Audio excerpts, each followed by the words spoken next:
Hello, नमस्ते ma'am. मैं Delhi university से पीएचडी कर रहा हूँ। तो मेरा स्त्री नाट्य लेखिकाओं पे जो नाटक किया गया है उस संदर्भ में आपसे बात करना था। तो मैं चाहूँगा आपने जो नाटक किया है उसके बारे में कुछ बताएं। उससे पहले मैं आपका परिचय जानना चाहता हूँ, प्लीज़। ओके। तो मेरा नाम कंचन अवचारे है। मैं जबलपुर मध्य प्रदेश से हूँ, यहीं पे पली बड़ी हूँ और नौकरी करने बॉम्बे गई थी, जहाँ से मेरा थिएटर से ज़्यादा परिचय हुआ। जबलपुर में भी किया था, मगर जबलपुर और जो छोटे शहर होते हैं वहाँ पे अक्सर ये एक हॉबी की तरह ही देखा जाता है। इवन अभी भी ऐसा ही है शायद।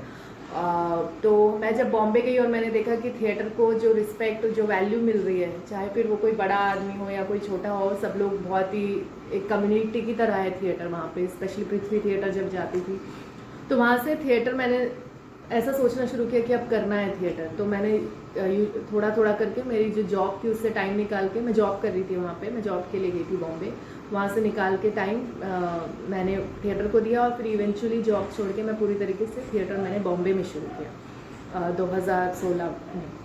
तब मैं एक इंजीनियर हूँ, तो मैं वहाँ पे एक आईटी जॉब कर रही थी तब। तो उसके बाद फिर ये थिएटर शुरू हुआ।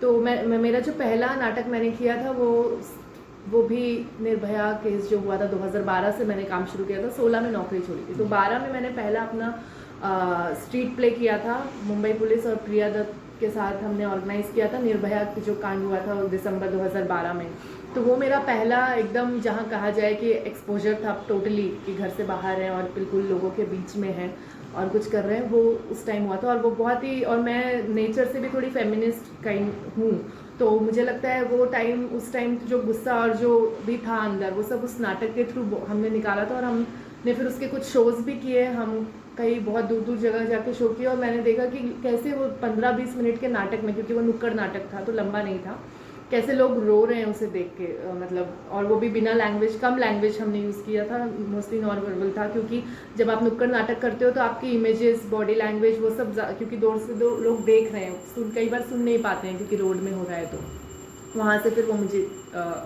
मैंने फिर उसके बाद स्लोली अपना खुद का पर्सनल काम करना शुरू किया, क्योंकि मैं फ्रीलांसिंग कर रही थी। मैं अलग अलग लोगों के, मैं अलग क्या बोलते रहिए। हाँ, मैं अलग अलग लोगों के साथ काम कर रही थी। रसिका आगाशे, विभा रानी, इन लोगों के साथ भी मैंने काम किया, इंग्लिश हिंदी में। फिर मानव कौल, उसके और कुछ लोगों की मैंने वर्कशॉप अटेंड की। और फिर वहाँ पे यूकी एलियस नाम है, एक श्रुति मिश्रा है, ये लोग सब नाटक करी। श्रुति मिश्रा एक हैं जो हिंदी में कर और इंग्लिश में भी करती हैं। तो एक्चुअली बॉम्बे में ऐसा है कि लोग हिंदी में भी उतने इंटरेस्टेड है और इंग्लिश में भी, मतलब जैसे कि उसी से मेरा भी वो कल्चर निकला है थिएटर का, कि हिंदी भी मेरे लिए इक्वली इम्पॉर्टेंट है और इंग्लिश भी। इंग्लिश इसलिए क्योंकि मुझे ज़्यादा लोगों तक पहुंचना है, शायद जो हिंदी ना समझते, इवन हमारे देश में या फिर बाहर के लोग जो हैं। और हिंदी इसलिए क्योंकि हिंदी से वैसा रिलेशन है, क्योंकि हिंदी हमारी पहली भाषा है और हम बचपन से बोल रहे हैं, तो जो एक्सप्रेशन है वो हिंदी में आता है। तो बॉम्बे में भी ऐसे बहुत सारे लोग हैं जो इस तरीके से काम करते हैं, जो हिंदी में भी इक्वली एक्टिव हैं और इंग्लिश में भी। तो फिर उसके बाद मैंने इतने अलग अलग लोगों से सीखा। मैंने कभी कुछ ट्रेनिंग नहीं ली फॉर्मल थिएटर में। उसके बाद इन लोग से सीखा। फिर मैंने 2016 में अपना एक सोलो बनाया, हैप्पीली टैग्ड एवर। वो एक सरकाज़म और व्यंग्य था कि जिस तरीके से औरतों की छवि दिखाई जाती है, कि पहले मेंस्ट्रुएशन से मैंने उसे शुरू किया, क्योंकि वो ऐसी चीज़ थी जिसके बारे में बात नहीं होती है। तो मेरी पहली कविता और पहला जो एक्ट था उस सोलो में, वो मेंस्ट्रुएशन पे था, कि जब हमें बताया जाता है कि अब ऐसे करना है, वैसे बिहेव करना है, वैसे बिहेव करना है, जो कि मैंने भी कहीं ना कहीं माइन्यूटली, या जैसे भी जितने भी हम ब्रॉड माइंडेड बनाए, वो एक रहता ही है, मतलब कि इसके बारे में बात नहीं करनी है, ये नहीं करना है, ऐसे बैठना है। तो वो चीज़ शुरू होती है जब लड़की बड़ी हो जाती है, मेंस्ट्रुएशन हो जाता है उसके बाद। फिर उसके बाद स्लोली जब लड़की भी खुद को फील करने लगती है कि हाँ आई एम, मतलब ऑब्जेक्टिफिकेशन तो शुरू हो जाता है, और वो लड़की भी उस चीज़ को एक्सेप्ट कर लेती है। इसलिए वो सुंदर दिखना चाहती है, अच्छी दिखना चाहती है। उसको एक पिंपल भी आ जाता है तो टेंशन हो जाती है, तो बॉडी शेमिंग, वो सब चीज़ें जो शुरू होती हैं, मोटापा हो गया है, काली है, ये वो, और सोसाइटी हमें बताती रहती है और हम स्लोली उसे एक्सेप्ट भी कर लेते हैं कि नहीं, ये तो ऐसा होना चाहिए, वो वैसा होना चाहिए। और एक मोमेंट मेरी लाइफ में भी पर्सनली आया था जब मैं भी थोड़ा ऐसा फील करने लगी थी कि लोग मुझे ऐसा फील करवा रहे हैं। तो वो चीज़ मुझे लगता है अभी भी लोग एक्सपीरियंस करते हैं, गर्ल्स स्पेशली टीनेज टाइम में, क्योंकि कोई गाइडेंस नहीं है, मेंटरशिप नहीं है वो पीरियड में लाइफ में। स्कूल या कॉलेज हो या फैमिली हो, हम बात ही नहीं करते हैं कई चीज़ों के बारे में जो करनी चाहिए।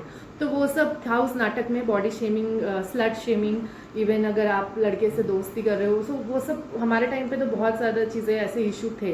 अभी थोड़ा कम हुआ है बट स्टिल है, बहुत इलाकों में भी अगर आप रूरल या वहाँ देखेंगे तो ऐसी सब चीज़ें अभी भी होती है कि लड़कों से बात मत करो, ये मत करो वगैरह वगैरह।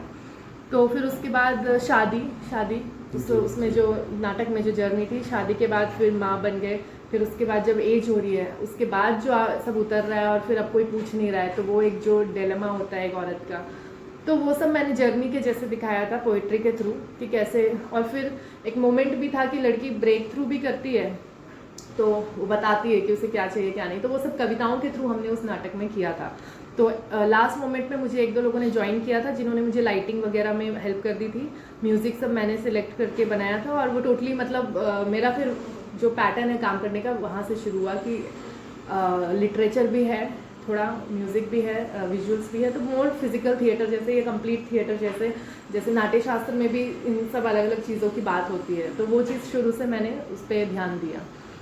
फिर उसके बाद मैंने दूसरा नाटक अभी पैंडेमिक के टाइम किया, और जो उसके बीच का जो टाइम पीरियड है मेरी लाइफ में, जब मैंने पहला नाटक किया तो मुझे मेरी खामियां भी पता चली कि मैं फिज़िकली उतनी वो कैपेबल नहीं हूँ कि जैसा थिएटर मैं देख रही थी वहाँ पे, मतलब मैंने कुछ इंटरनेशनल थिएटर फेस्टिवल्स देखे, और जिस तरीके से वर्ल्ड थिएटर होता है जो कि हमें इतना एक्सपोजर यहाँ नहीं मिलता है। और स्पेशली अगर आप देखें जो हिंदी बेल्ट है, यहाँ पे भी script is very important actually, script से सब काम शुरू होता है।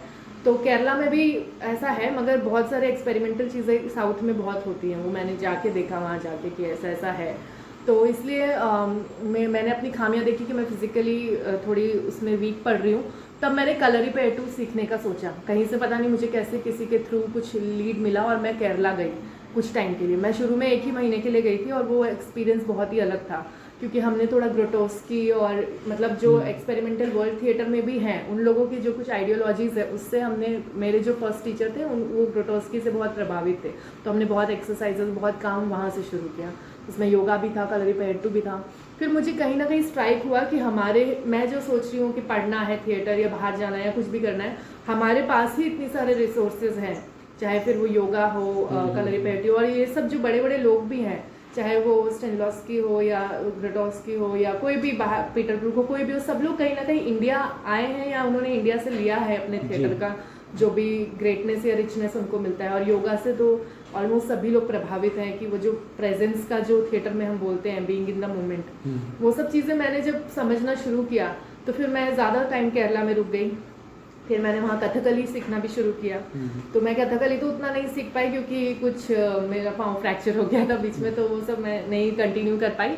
बट मैंने बेसिक्स सीखे, जो उसका एसेंस है ना, वो मैंने एज एन एक्टर लिया कि मेरे को कथकली या कलरीपयट्टू इसलिए नहीं सीखना है कि मैं उसे परफॉर्म करूँ जाके या लोगों को सिखाना शुरू कर दूँ। मैंने इसलिए सीखा कि एज एन एक्टर मुझे क्या मिल रहा है उसमें से, तो अवेयरनेस, ब्रीथ, बहुत सारी ऐसी ऐसी बेसिक फाउंडेशन वाली चीज़ें मुझे वहाँ से मिली। तो फिर मैंने एक रिसर्च, एक इनलैक स्कॉलरशिप में अप्लाई किया बॉम्बे में 2019 में। ये टाइम पीरियड में 16 के बाद फिर मैंने ट्रेनिंग ली और फिर 19 में उस स्कॉलरशिप मिली मुझे। तो फिर मैं केरला और समय के लिए रुकी, वहाँ मैं अलग अलग लोगों से मिली, और स्पेशली मेरा फोकस कलरीपयट्टू पे था, कथकली पे था और योगा पे था। तो उससे मैंने एक्सरसाइजेस निकाली, उसका इंटरनेट पे भी है और मेरे पास भी रिटर्न पेपर जैसा है, रिसर्च पेपर जैसा। तो उसमें एक्सरसाइजेस थी कि आजकल कोई कंटेम्प्रेरी एक्टर होगा, और मेरा एक और फोकस था कि एक्टर ट्रेनिंग कैसे हो, क्योंकि मैंने पढ़ा हुआ नहीं है थिएटर कहीं, और जो भी पढ़े हुए भी लोग हैं वो कहीं रोज़मर्रा की ज़िंदगी में ट्रेनिंग नहीं करते हैं। जैसे एक म्यूजिशियन होगा या एक गिटार बजाने वाला होगा, उसके पास रियाज, या सिंगर होगा उसका रियाज होगा, लेकिन एक्टर के लिए क्या है। तो मैंने एक एक्सरसाइज का सेट बनाया जिसे मैंने नित्य क्रिया बोला कि आप एवरीडे क्या कर सकते हो एज एन एक्टर। तो वो मेरा रिसर्च वर्क जैसा है जो अभी भी चल रहा है। फिर मैंने 2019 के बाद आई बिकेम मदर, फिर मेरी जर्नी बहुत डिफरेंट हो गई उसके बाद से, मेरा टाइम मैनेजमेंट एंड एवरीथिंग। और फिर कोविड भी आ गया। फिर कोविड के बीच में ही मुझे एक स्कॉलरशिप और मिली कोलकाता सेंटर ऑफ क्रिएटिविटी से। तो उसमें, और इस पीरियड के बीच में मैं ये विमेन ग्रुप के साथ भी जुड़ी हुई थी। जब मैं केरला में थी तो मैं कैसे पैसे भी कमाना है, वर्कशॉप्स करके इन ग्रुप के साथ जुड़ के मैंने ऐसे सब भी काम किया। चिल्ड्रंस थिएटर किया थोड़े टाइम के लिए, और विमेन ओरिएंटेड प्लेस किए। तो मेरा ऐसा कुछ वो नहीं है माइंडसेट कि मुझे सिर्फ औरतों के साथ काम करना है, औरतों के लिए मतलब, बट जो मेरा प्रेजेंटेशन या जो मेरा एक्सप्रेशन आता है वो जैसी मैंने लाइफ देखी है आसपास एज अ वुमेन, जो मैंने फील किया है वो कहीं ना कहीं आ ही जाता है। मैं उसको एकदम वो पॉइंट आउट नहीं करती हूँ, क्योंकि फिर उससे वो फोर्स्ड भी लगने लगता है कि हम बार बार उस पर ध्यान। मैं चाहती हूँ कि लोगों को जो रियलाइजेशन हो वो बहुत सटल तरीके से हो, मतलब आप उन्हें पिंच करें मगर थप्पड़ नहीं मारना चाहती हूँ मैं, मतलब लोगों को एहसास ज़रूर हो लेकिन अंदर से हो, ना कि उन पर थोपा जाए। तो इसलिए मैं किसी भी चीज़ को बहुत लेबल नहीं करती हूँ, तो इसलिए मेरा काम वैसा है। फिर उसके बाद पैंडेमिक के बीच में मुझे ये स्कॉलरशिप मिली केसीसी की, कोलकाता सेंटर ऑफ क्रिएटिविटी की, तो साइट स्पेसिफिक थिएटर किया माइग्रेंस के साथ। तो शुरू से ही मेरा कोई ऐसे set of group of people नहीं था, ना कोई आइडियोलॉजी या ऐसा थिएटर ही है मेरा, ऐसा कुछ नहीं था। तो फिर इसीलिए एक्सपेरिमेंटल काम फिर से किया। तो ये माइग्रेंट्स के साथ साइट स्पेसिफिक थिएटर किया। फिर ये जो साइट स्पेसिफिक थिएटर किया, इससे भी मुझे बहुत सारी चीज़ें थिएटर के बारे में पता चली कि जो हमारे पास स्टेज नहीं है, स्क्रिप्ट नहीं है, लेकिन जो मूवमेंट हो रहा है, जो विजुअल्स दिख रहे हैं, लाइट का जो यूज़ हो रहा है, उससे मेरे को जो विजुअलाइजेशन ऑफ थिएटर होता है उसमें भी बहुत सारी चीज़ें सीखने को मिली कि हम कहीं पे भी थिएटर बना सकते हैं, कि एक रूम में भी थिएटर हो सकता है अगर हम प्रॉपर टेक्निक जानते हैं, तो लाइट की, म्यूज़िक की, सेटअप की अगर हम क्रिएट कर सकते हैं तो कोई भी स्पेस थिएटर बन सकती है। इवन पीटर ब्रूक भी कहते हैं कि शुरू में वो एक एम्प्टी स्पेस ही होता है, बाद में वो एक थिएटर स्पेस या एक्टर आके उसको अलाइव करता है और उसे एक जगह, मैं इसे जंगल भी बना सकती हूँ, मैं इसे एक बाथरूम भी बना सकती हूँ, एज एन एक्टर मैं क्या कर रही हूँ, दैट इज़ वेरी इंपॉर्टेंट। सो इसलिए, और मेरा हमेशा से ये भी था कि कैसे हम कन्वेंशनल चीज़ों से बाहर निकले, आउट ऑफ द बॉक्स क्या हो सकता है थिएटर में, कैसे ज़्यादा लोगों तक पहुंच सकता है, और कैसे ये क्या बोलते हैं, ये जो प्रोशेनियम है कि सेट स्टेज पर ही थिएटर हो। तो मेरा मोस्टली ऐसा है कि कैसे ऑडियंस भी पार्टिसिपेट कर सके, इमर्स हो सके उसमें, इमर्सिव थिएटर जिसे कहते हैं, कि जिसमें ऑडियंस भी कहीं ना कहीं पार्टिसिपेट करती है, और अगर पार्टिसिपेट नहीं कर रही है तो एटलीस्ट वो लोग एक ही लेवल पे हैं, तो जैसे यहाँ ऑडियंस भी बैठे और हमारा नाटक भी यहीं हो रहा हो। तो ऐसे बहुत सारे लोग ऐसा करते हैं या किया हुआ है, बट मुझे जो हमारा विसिनिटी है, जो थिएटर सर्कल है या इंडिया में है, बहुत रेयर हो रहा है ये सब, मतलब हो रहा है बट बहुत कम उसमें हो रहा है मुझे लगता है। अच्छा मैम, ये आपने अभी जो रिसेंटली में जो नया नाटक किया है सर्वे भवन्तु सुखिनः, इसकी कहानी के बारे में थोड़ा बताइए, है क्या नाटक? ओके, तो ये जो नाटक है ये 1980 के दशक में सेट किया हुआ नाटक है। शुरू में हमारे पास कोई कहानी नहीं थी, हमारे पास सिर्फ थीम थी या कॉन्सेप्ट था कि इस पे करना है। तो मेरे दिमाग में सिर्फ ये था, मैं कोशिश कर रही थी कि क्या है जो एमपी में मुझे करना था, कि मैं एमपी में आके हिंदी में क्या कर सकती हूँ, ये मेरे दिमाग में था। तो फिर मैं पढ़ रही थी, फिर मैंने कहीं से भोपाल गैस ट्रेजेडी के बारे में पढ़ा। वो पहले भी पढ़ा था, पर अभी पढ़ा तो मुझे, जब मैंने देखा कि अभी भी इतने सालों बाद भी जो वहाँ पे हो रहा है, मतलब जो न्याय नहीं मिला है या बहुत सारी चीज़ें जो अभी भी वहाँ पे साफ़ नहीं किया है साइट को, तो मुझे बहुत शौक हुआ कि इतना बड़ा इवेंट था, वर्ल्ड में इतना बड़ा इवेंट था, डिज़ास्टर था, और उस पर अभी भी लोग एक्शन नहीं ले रहे हैं। उसके बाद भी हम बात करते हैं कि कितना डेवलपमेंट हो रहा है, कितना प्रोग्रेस हो रहा है, बट जो चीज़ें हम ख़राब कर चुके हैं हम उसको ठीक करने की कोशिश ही नहीं कर रहे हैं। फिर उसके बाद जो अभी कम्युनल राइट्स वापस बढ़ गए थे बीच में, हरियाणा में भी, और ये सब भी उसी टाइम हो रहा था जब हम ये प्रोसेस कर रहे थे। तब मैंने वहाँ पे भी देखा कि ये 1980 के दशक के बारे में जब मैं रिसर्च कर रही थी ना, कि भोपाल गैस ट्रेजेडी हुई थी उस पीरियड में, तो मैं ये भी सोच रही थी कि उस पीरियड में और क्या क्या हुआ था, कि नाटक के हिसाब से क्या जोड़ा जा सकता है। तो मैंने देखा कि उस टाइम पे भी कम्युनल राइट्स बहुत बढ़े हुए थे, भोपाल में बहुत हुआ, दिल्ली में इंदिरा गांधी का असैसिनेशन हुआ, उसके जस्ट बाद ही ये कांड हुआ था भोपाल का गैस का। तो मैंने सोचा कि कम्युनल राइट भी कहीं ना कहीं नाटक में आना चाहिए। फिर उसके बाद, क्योंकि उस टाइम 1980 में हुआ और अभी भी हम वैसे ही हैं, और फिर हम बात करते हैं प्रोग्रेस की, तो एक्चुअली मेरा जो कोर क्वेश्चन था प्ले बनाने का कि what is progress and development, जब हम सबसे नीचे या हम के तबकों को या नीचे की जो स्थितियां हैं उनको छोड़ रहे हैं और सिर्फ ऊपर ऊपर चमका रहे हैं, तो क्या मतलब है इस डेवलपमेंट का। क्योंकि मैंने एक नाटक पढ़ा था इब्सन का, पिलर्स ऑफ सोसाइटी, तो मैं उससे थोड़ी प्रभावित थी कि इंडिया में वो चीज़ मैं क्योंकि बहुत फील करती आई हूँ बहुत टाइम से, कि जब ये बात करते हैं हम कि this is smart city, clean city, फिर जाके देखो वहाँ का public toilet, what is that, कि जब हम ग्रास रूट लेवल पे ही डेवलप नहीं कर पा रहे हैं, हम कचरा अभी भी फेंकते तो हैं, वहाँ पे गाड़ी वाला आता है, लेकिन वो सब मिक्स करके कहीं और ले जाके लैंडफिल कर रहे हैं। हम अभी भी उन चीज़ों को अवेयरनेस के साथ नहीं कर रहे हैं, अभी भी हम सिर्फ उसको लिपा पोती जैसे ही कर रहे हैं कि डेवलप हो रहा है बोल के, बड़ी बड़ी बिल्डिंग्स बन रही है, सब हो रहा है, क्लब बन रहे हैं, मूवीज़ बहुत बड़ी बड़ी बन रही है, बट जो बिल्कुल ऐसे भी लोग हैं जो बेघर हैं, रोड में रह रहे हैं साइड में। जी जी तो होमलेसनेस भी एक इशू आया, तो फिर मैंने उस जो कैरेक्टर्स थे वो सारे होमलेस थे हमारे प्ले में जो थे। जी जी जी तो वहाँ से फिर ये स्टोरी शुरू हुई। तो मैंने फर्स्ट डे जो नाटक जब हमने बनाया तब ये उनको बोला कि पहले मैं आपको स्टोरी बता देती हूँ। जी तो ये सब चीज़ों को हमने मिक्स किया। फिर एक्चुअली स्टोरी डेवलप हुई है। स्टोरी मैंने पहले दिन नहीं सोची थी, स्टोरी डेवलप हुई है, मैंने बस कैरेक्टर्स सोचे थे। तो एंड में जो स्टोरी निकल के आई वो ये थी कि और ये इब्सन के प्ले में भी एक था कि वो जो पिलर्स ऑफ सोसाइटी का जो मेन कैरेक्टर था, प्रोटैगनिस्ट था, वो कहीं ना कहीं विलन भी था। मतलब कि उसने अपनी डेवलपमेंट और अपने उसके लिए लोगों को थोड़ा छला था या वैसा सब था। आखिरी में उसमें हैप्पी एंडिंग होती है, उसे रियलाइजेशन हो जाता है। बट मैंने फिर वो इंडियन कॉन्टेक्स्ट में सोचा कि भोपाल गैस ट्रेजेडी का अगर कोई मैनेजर होगा और वो अगर कैसे सोचेगा, क्या वो ये करेगा, क्योंकि और जब मैंने ये देखा कि उनको अभी भी न्याय नहीं मिला है तो मैंने सोचा कि शायद वो लोग भी कुछ कर नहीं रहे हैं जो ऊपर बैठे हैं जी तो मैंने कहीं ना कहीं ऐसे सब अलग अलग स्कैटर्ड पीसेस थे तो उनको जोड़ा। तो आखिरी में जो कहानी बन के आई, और मैं गाइड कर रही थी एक्टर्स को इम्प्रोवाइजेशन में, तो जो आखिरी में कहानी बन के आई वो ये थी कि पहले हमने दिखाया थोड़ा सा टाइम पीरियड कि उस फैक्ट्री के आसपास लोग रह रहे हैं स्लम में, क्योंकि रियल में जो सबसे ज़्यादा अफेक्टेड लोग हैं उस कांड में वो स्लम के ही हैं, उस उधर रहते हैं, मुस्लिम्स हैं मोस्टली। शायद इसीलिए भी क्योंकि वो लोग गरीब हैं इसलिए उनके साथ इतना न्याय नहीं हो पा रहा है। तो वो कैरेक्टर्स मैंने रखे, तो दिखाया हमने नाटक में कि ये कैरेक्टर्स हैं, ये रहते हैं यहाँ पे, यहाँ एक एक्सीडेंट होता है, फिर हम पहुँचते हैं 5 साल बाद। एक मैनेजर है फैक्ट्री का, वो वापस आ रहा है देखने के लिए जगह को कि क्या है, उसको अंदर से थोड़ी ग्लानी है, मतलब चीज़ें हुई हैं लोगों के लिए वहाँ पे, उन लोगों को कब सिरप दे दिया गया, क्योंकि रियल में भी मैंने पढ़ा था कि बहुत टाइम तक फैक्ट्री वाले यही बता रहे थे, जो उनकी जो कमेटी थी, कि कुछ नहीं है सीरियस, आप लोग कब सिरप पीजिए, सर्दी खांसी जैसा है वो ठीक हो जाएगा।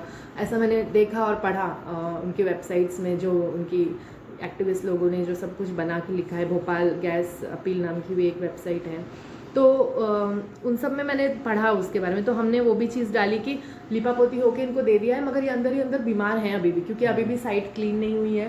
पानी ऑब्वियसली वहाँ पे गंदा था। मेरी रचना डिंगरा जो वहाँ की एक मेन एक्टिविस्ट है, उनसे बात हुई तो उन्होंने बोला कि फैक्ट्री में एक्सीडेंट के बाद पानी ख़राब नहीं हुआ है, वो तो पहले से ही था, पहले से ही वो लोग वहाँ पे अपना पॉइजनस जो भी था वो वहाँ पे डाल रहे थे पानी में, तो पानी पहले से ही ख़राब था। तो हमने ये दिखाया नाटक में कि सारे कैरेक्टर्स बीमार हैं, अनअवेयर हैं, मगर और ये मैनेजर आता है, ये सब एक एज ए ऑब्जर्वर सब देख रहा है इन लोगों को, कहीं ना कहीं इसे फील भी हो रहा है कि हेल्प भी करना चाहता है। मगर हमने इस नाटक को एक सर्कल के जैसे बताया कि यहाँ से शुरू हुआ फैक्ट्री से, फिर एक्सीडेंट हुआ, एक मैनेजर वापस आया देखने, फिर वो कहीं ना कहीं स्टोरी में ये हुआ कि मैनेजर और वहाँ पे जो एक उनका लीड प्रोटैगनिस्ट जैसा है जो थोड़ा पढ़ा लिखा है, जिसे चीज़ें पता हैं, क्योंकि बाकी लोग तो रिक्शा वाला है वहाँ पे, फिर एक कचरा बीनने वाली है, फिर एक जो स्क्रैप में बैठ के खाना सब ढूंढते हैं वो वैसा लोग है, एक वॉचमैन है फैक्ट्री का जो फैक्ट्री में ही रह रहा है और उसको भी कुछ पता नहीं है। ऐसे सब कैरेक्टर्स थे, रिक्शा वाला, फिर उसके बाद एक चर्सी है, क्योंकि होमलेस लोग के कैरेक्टर्स थे, तो कौन है होमलेस लोग, तो उसमें से एक था वो जो फिर एक टूरिस्ट भी था, एक ट्रैवलर जो गरीब इंडिया की फ़ोटो खींचने आता है बाहर से।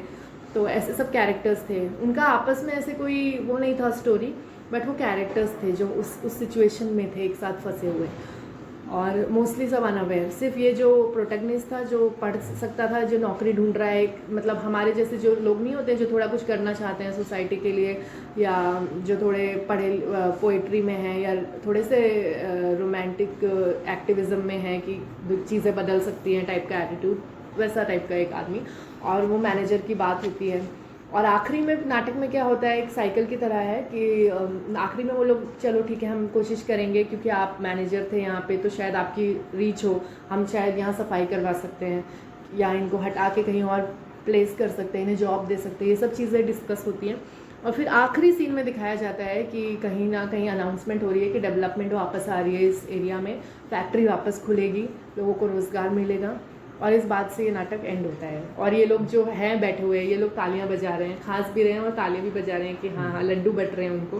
तो नाटक का पहला सीन ये था कि हलवा पूड़ी बट रही है, और आखिरी का आखिरी सीन था कि ये लोग फिर से लाइन में बैठे और इनको लड्डू बट रहे हैं, और एक नेता आके या एक बड़ा कोई आके आदमी बता रहा है कि हमारे समाज में डेवलपमेंट क्या है, लंबी लंबी सड़कें, ऊंची इमारतें, बड़ी बड़ी फैक्ट्रियाँ, यही तो डेवलपमेंट है, और फिर सब ताली बजाते हैं मतलब और ये नाटक उससे एंड होता है, लाइक मतलब सरकाज़म। सिस्टम जहाँ पे शुरू हुआ था फिर वहीं पे ख़त्म होता है। हाँ। सिस्टम में कोई सुधार नहीं है आपके अनुसार। तो मतलब हाँ। पूरा एक तरह से आप सिस्टम की पोल खोल रही हैं कि मौजूदा समय में भी सिस्टम वही है, आज भी कमोबेश वही है, कोई सुधार नहीं होने वाला, बस लोगों को मुगालते में रखना है, उनका एक्सप्लॉयटेशन करना है। सेकेंड लास्ट सीन में हमने ये ज़रूर जो सीन था, एक्चुअली सेकेंड लास्ट सीन ही ऐसा था पूरे नाटक में जहाँ सबसे ज़्यादा अमाउंट ऑफ डायलॉग्स था। दो कैरेक्टर्स थे, मैनेजर और वो प्रोटैगनिस्ट राजू, जो थोड़ा था वहाँ उसमें। बाकी सब लोगों के उतने डायलॉग्स नहीं थे, बाकी लोग सिर्फ अपनी ज़िंदगी जी रहे थे। मैं सिर्फ उन लोगों की ज़िंदगी दिखाना चाहती थी ऑडियंस को। मैं नहीं चाहती थी कि रिक्शे वाला आके रोए या भंगार वाली आके रोए, मतलब मैं नहीं चाहती थी कि ये लोग ऑलरेडी उस जगह में हैं और फिर वो आके रोना गाएं अपना, और वो बहुत अच्छा नहीं लगेगा, it will be very heavy for the audience. तो वो लोग जी रहे हैं, वो लोग रोमांस कर रहे हैं, वो लोग दोस्ती निभा रहे हैं, वो लोग हंस रहे हैं, गा रहे हैं, वो लोग गुस्सा कर रहे हैं, वो लोग अपनी life as a living human being जी रहे हैं कि खाने के लिए, इसके लिए ठंड लग रही है तो क्या कर रहे हैं, वो सब चीज़ें कर रहे हैं अपनी। ये 2-3 कैरेक्टर्स जो हैं ये ऊपर से देख के बात कर रहे हैं उस पर। तो मैं बस बोलना चाहूँगी कि सेकंड लास्ट सीन में ऑडियंस को देख के हम बोलते हैं कि चीज़ें बदल सकती हैं अगर हम मिल के कोशिश करें तो, नहीं तो नहीं बदलेंगी। और फिर अगले सीन में दिखाते हैं कि हम कोशिश नहीं करेंगे तो ये होगा कि वापस ये साइकिल बनेगी, वापस कोई नेता आके डेवलपमेंट के नाम पे आके लेक्चर तो दे देगा, वापस वही होगा, नदी नाले जो हम मतलब हम जो कचरा फैलाते जा रहे हैं हम उस पर ध्यान नहीं दे रहे हैं, बट हम नया नया बनाते जा रहे हैं। एक तरीके से अगर कहना चाहिए सस्टेनेबिलिटी नहीं है, एक कंप्लीटनेस नहीं है सिस्टम में, सबको नहीं एक साथ डेवलपमेंट में लिया जा रहा है, सिर्फ कुछ लोगों की डेवलपमेंट बहुत हो रही है, बाकी सब छूट रहे हैं पीछे कहीं ना कहीं। अगर कहना चाहे एक्सेस नहीं है सबको सब चीज़ की, नॉट इवन साफ पानी की, तो कैसी डेवलपमेंट फिर? अगर आपको साफ पानी की, एजुकेशन की, बेसिक चीज़ें जो लाइफ की हैं, अगर वो सबको एक्सेस हो, उसके ऊपर फिर लोग ड्रीम कर सकते हैं कि हाँ चलो मुझे पेंटर बनना है, या फिर मुझे दुनिया घूमनी है, या मुझे यूरोप जाना है, पेरिस देखना है, या फिर मुझे कुछ भी जो भी उनके सपने हैं, या मुझे ऐसा वैसा करना है जो भी है, बट बेसिक तो उनको चीज़ें मिले। नहीं तो वो कहाँ फिर उनके लिए तो पूरे टाइम स्ट्रगल बन जाएगा अगर वो लोग वहाँ खुशी से जी भी रहे हैं गरीब रह के, बट गरीबों को एक्सेस ही नहीं मिलेगा चीज़ों का। तो आई डोंट नो ये किस फॉर्म में या किस वे में आया है बाहर, बट ये चीज़ें हमने धीरे धीरे डेवलप करके निकाली थी। अच्छा, कुछ मेन किरदार हाँ, के नाम, मैनेजर का क्या नाम है प्ले में? हमने उसका नाम सिर्फ मैनेजर रखा है। अच्छा, लीड प्रोटैगनिस्ट जो है वो राजू, वो एक वैसा आदमी था जो न्यूज़पेपर पढ़ के सुना रहा है लोगों को, न्यूज़ बता रहा है कि ये हो रहा है। उस टाइम जो 80s में बहुत चीज़ें हुई थी एक्चुअली, राकेश शर्मा स्पेस में गए थे, बहुत सारी चीज़ें, टीवी आया था, लिरिल का ऐड था, ये सब चीज़ें थी, वो सब चीज़ों के बारे में न्यूज़पेपर में हम पढ़ रहे थे, उसमें दिखा रहे थे बचेंद्री पाल माउंट एवरेस्ट चढ़ी, बहुत सारी चीज़ें इंडिया की जो हुई थी उस टाइम पीरियड में। फिर न्यूज़ में हमने ये भी पढ़ा कि इंदिरा गांधी को मारा गया, दंगे हो रहे हैं, और फिर वहाँ पे एक मुस्लिम कैरेक्टर भी है और एक हिंदू कैरेक्टर भी है, एक पुजारी भी है जो रोड में जैसे वो बैठे रहते हैं साइड में सब बांध के, वैसा भी एक कैरेक्टर, और एक चाय वाला है, वहाँ एक छोटी सी चाय की दुकान है जो शायद जैसे हाईवे के किनारे होती है ना, हमने इमेजिन किया था कि जो फैक्ट्री है और हाईवे है उसके बीच में एक वो है फुटवॉक जैसा, ये फुटपाथ जैसा, जहाँ एक चाय की टपरी भी है छोटी सी टूटी फूटी सी, और लोग वहीं रहते हैं। और इसलिए भी मैंने सोचा कि वहाँ पे वो विजुअलाइज किया, क्योंकि यूजुअली लोग वैसी जगह पे ही रहते हैं जहाँ आमतौर पे उन्हें भगाया ना जाए। अगर आप मेन मार्केट में वो लोग बैठे होंगे तो पुलिस भगा देगी उन्हें, अतिक्रमण बोल के उनका सामान हटा देगी, बट ऐसी जगहों पे लोग डेरा जमा सकते हैं अपना आसानी से, जो बंद पड़ी फैक्ट्री है, मील है, गोदाम है। अच्छा, आपका ये नाटक सर्वे भवन्तु सुखिनः जो नाटक का नाम है, हाँ, उससे जो आपने प्रस्तुत किया है पूरे नाटक में कैसे कोरिलेट करता है, कैसे आप देखते हो? तो ये जो टाइटल है, एक तो पहली बात तो इसका जो मीनिंग है वो ये है कि एवरीवन लिव इन पीस। एक तो ये ठीक है, सबके लिए, सर्वे यानी सब, भवंतु यानी हो, सुखी, सब सुखी हो या सब हार्मनी में हो। तो ये चीज़ तो हमने मैं आपको कुछ फोटोज़ भी दिखाती हूँ। तो ये चीज़ तो हमने आइडिया ये लिया कि ऐसा हो, ठीक है। उसके अलावा उसमें जो फर्स्ट सीन है उसमें जो पुजारी बना है वो भी, हम लोग एक्चुअली अपनी ज़िंदगी में खुश हैं जहाँ पे भी वो लोग हैं जो फुटपाथ में रहते हैं, उनकी एक कम्युनिटी है। तो वो लोग आपस में बात करते हैं, वो पुजारी और वो जो चाय वाला है ना, उनकी थोड़ी दोस्ती है, मुस्लिम है और हिंदू है, और वो लोग थोड़े एजेड हैं, बाकी सब थोड़े यंग टाइप के हैं वहाँ पे, शायद उनको एक्सीडेंट के बारे में पता भी ना हो या ऐसा कुछ है, या बाद में ज्वाइन किए हो, तो उन लोग थोड़े से वो हैं, अगर कहा जाए वाइज कैरेक्टर्स हैं प्ले के। तो वो लोग बात कर रहे हैं कि हाँ हम लोग क्योंकि यहाँ पे आइसोलेटेड रहते हैं और हमें समाज से कोई मतलब नहीं है और कोई हमें पूछता भी नहीं है, इसलिए हम यहाँ सुखी रह रहे हैं। वो लोग मतलब ऐसे बोलते हैं और इसलिए उसमें वो एक श्लोक भी बोलता है, सर्वे भवन्तु सुखिनः का एक पूरा श्लोक है, वो बोलता है। एंड में फिर नाटक में ये जो मंत्री आता है, ये भी स्पीच के बाद आखिरी में सबको बोलता है कि मैं तो यही चाहता हूँ सब खुश रहें, सब सुखी रहें, मैं तो इसीलिए आया हूँ, सर्वे भवन्तु सुखिनः बोलता है। तो इसलिए वो हमने नाम ऐसे रिलेट किया है, इसके अलावा हाँ और कोई ऐसे रेफरेंस तो नहीं है। अच्छा मैम ये बताइए इसकी शैली स्टाइल क्या है, नाटक को किस स्टाइल में आपने प्रेजेंट किया है, लिखा है प्रेजेंट, मतलब आपका लोक नाट्य शैली में लिखा है या यथार्थवादी एब्सर्ड शैली, कौन सी शैली आपने, सांगीतिक यथार्थ मतलब जो प्रेजेंट में रियलिस्टिक नहीं है, रियलिस्टिक फॉर्म में नहीं है, तो एब्सर्ड में है या लोक नाट्य शैली या कि जो आसपास जो शैलियाँ, पॉपुलर थिएटर बोल सकते हैं इसे, पॉपुलर थिएटर मतलब, बट ये टर्म बहुत फ्रांस से लिया गया है, फ्रांस में चलता है ये। एक्चुअली जिस तरीके से मैंने काम किया था वो मेरे एक गुरु हैं थिएटर में, Ariane Mnouchkine, world famous female director हैं, जिनका मानना है कि theatre is a female, theatre is a woman जो कहती हैं, उनकी शैली है। अब मैं कैसे आपको उसका ट्रेलर दिखाऊं, आप बताइए कौन सा शैली हो सकता है। एक्चुअली जो रियलिस्टिक अप्रोच नहीं है, मतलब रियलिस्टिक स्टाइल में आपने प्रेजेंट इसको नहीं किया है, नहीं रियलिस्टिक नहीं है क्योंकि इसमें सीन्स ऐसे भी हैं कि बहुत ड्रीमी है, एब्सर्ड है जी, वैसे सीन्स भी हैं क्योंकि उसमें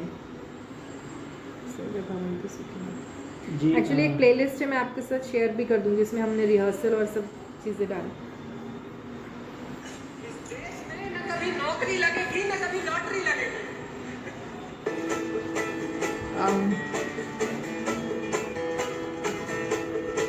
ये क्या है?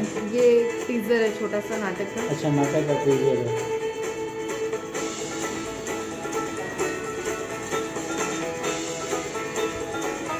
ये कहाँ पे प्ले किया गया था? शहीद स्मारक। हाँ? शहीद स्मारक। शहीद स्मारक है जबलपुर में।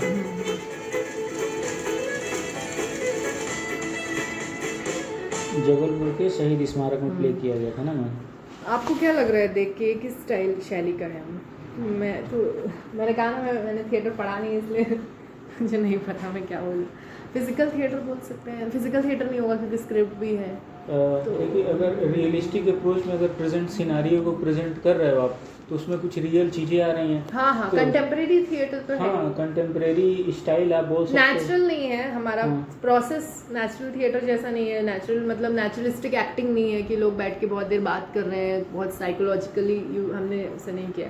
आप कंटेम्प्रेरी रियलिस्टिक बोल सकते हैं। हाँ रियलिस्टिक आएगा क्योंकि कुछ पोर्शन तो इसमें रियलिस्टिक है क्योंकि आप जो समस्या को ला रहे हो हाँ वो सब वो रियलिस्टिक है। यस तो वो पोर्शन तो आ रहा है, ठीक है ना। अच्छा मैम ये बताइए मंच परिकल्पना, मंच को सेट डिज़ाइन में कैसे, सेट डिज़ाइन में क्या क्या चीज़ें थी, कैसे किया है आपने, क्या क्या इस्तेमाल किया था, कुछ आइडिया पर्दे या कैसे, मतलब कैसे क्या क्या चीज़ें इस्तेमाल की थी आपने सेट बनाने के लिए, दिखाना चाहूँगी तो वो आप प्लीज़ थोड़ा हमसे बताइए ताकि हमें ये आइडिया लगे कि आपका जो नाटक है वो किस मंच परिकल्पना के सेटअप में प्रस्तुत किया गया है। तो मंच परिकल्पना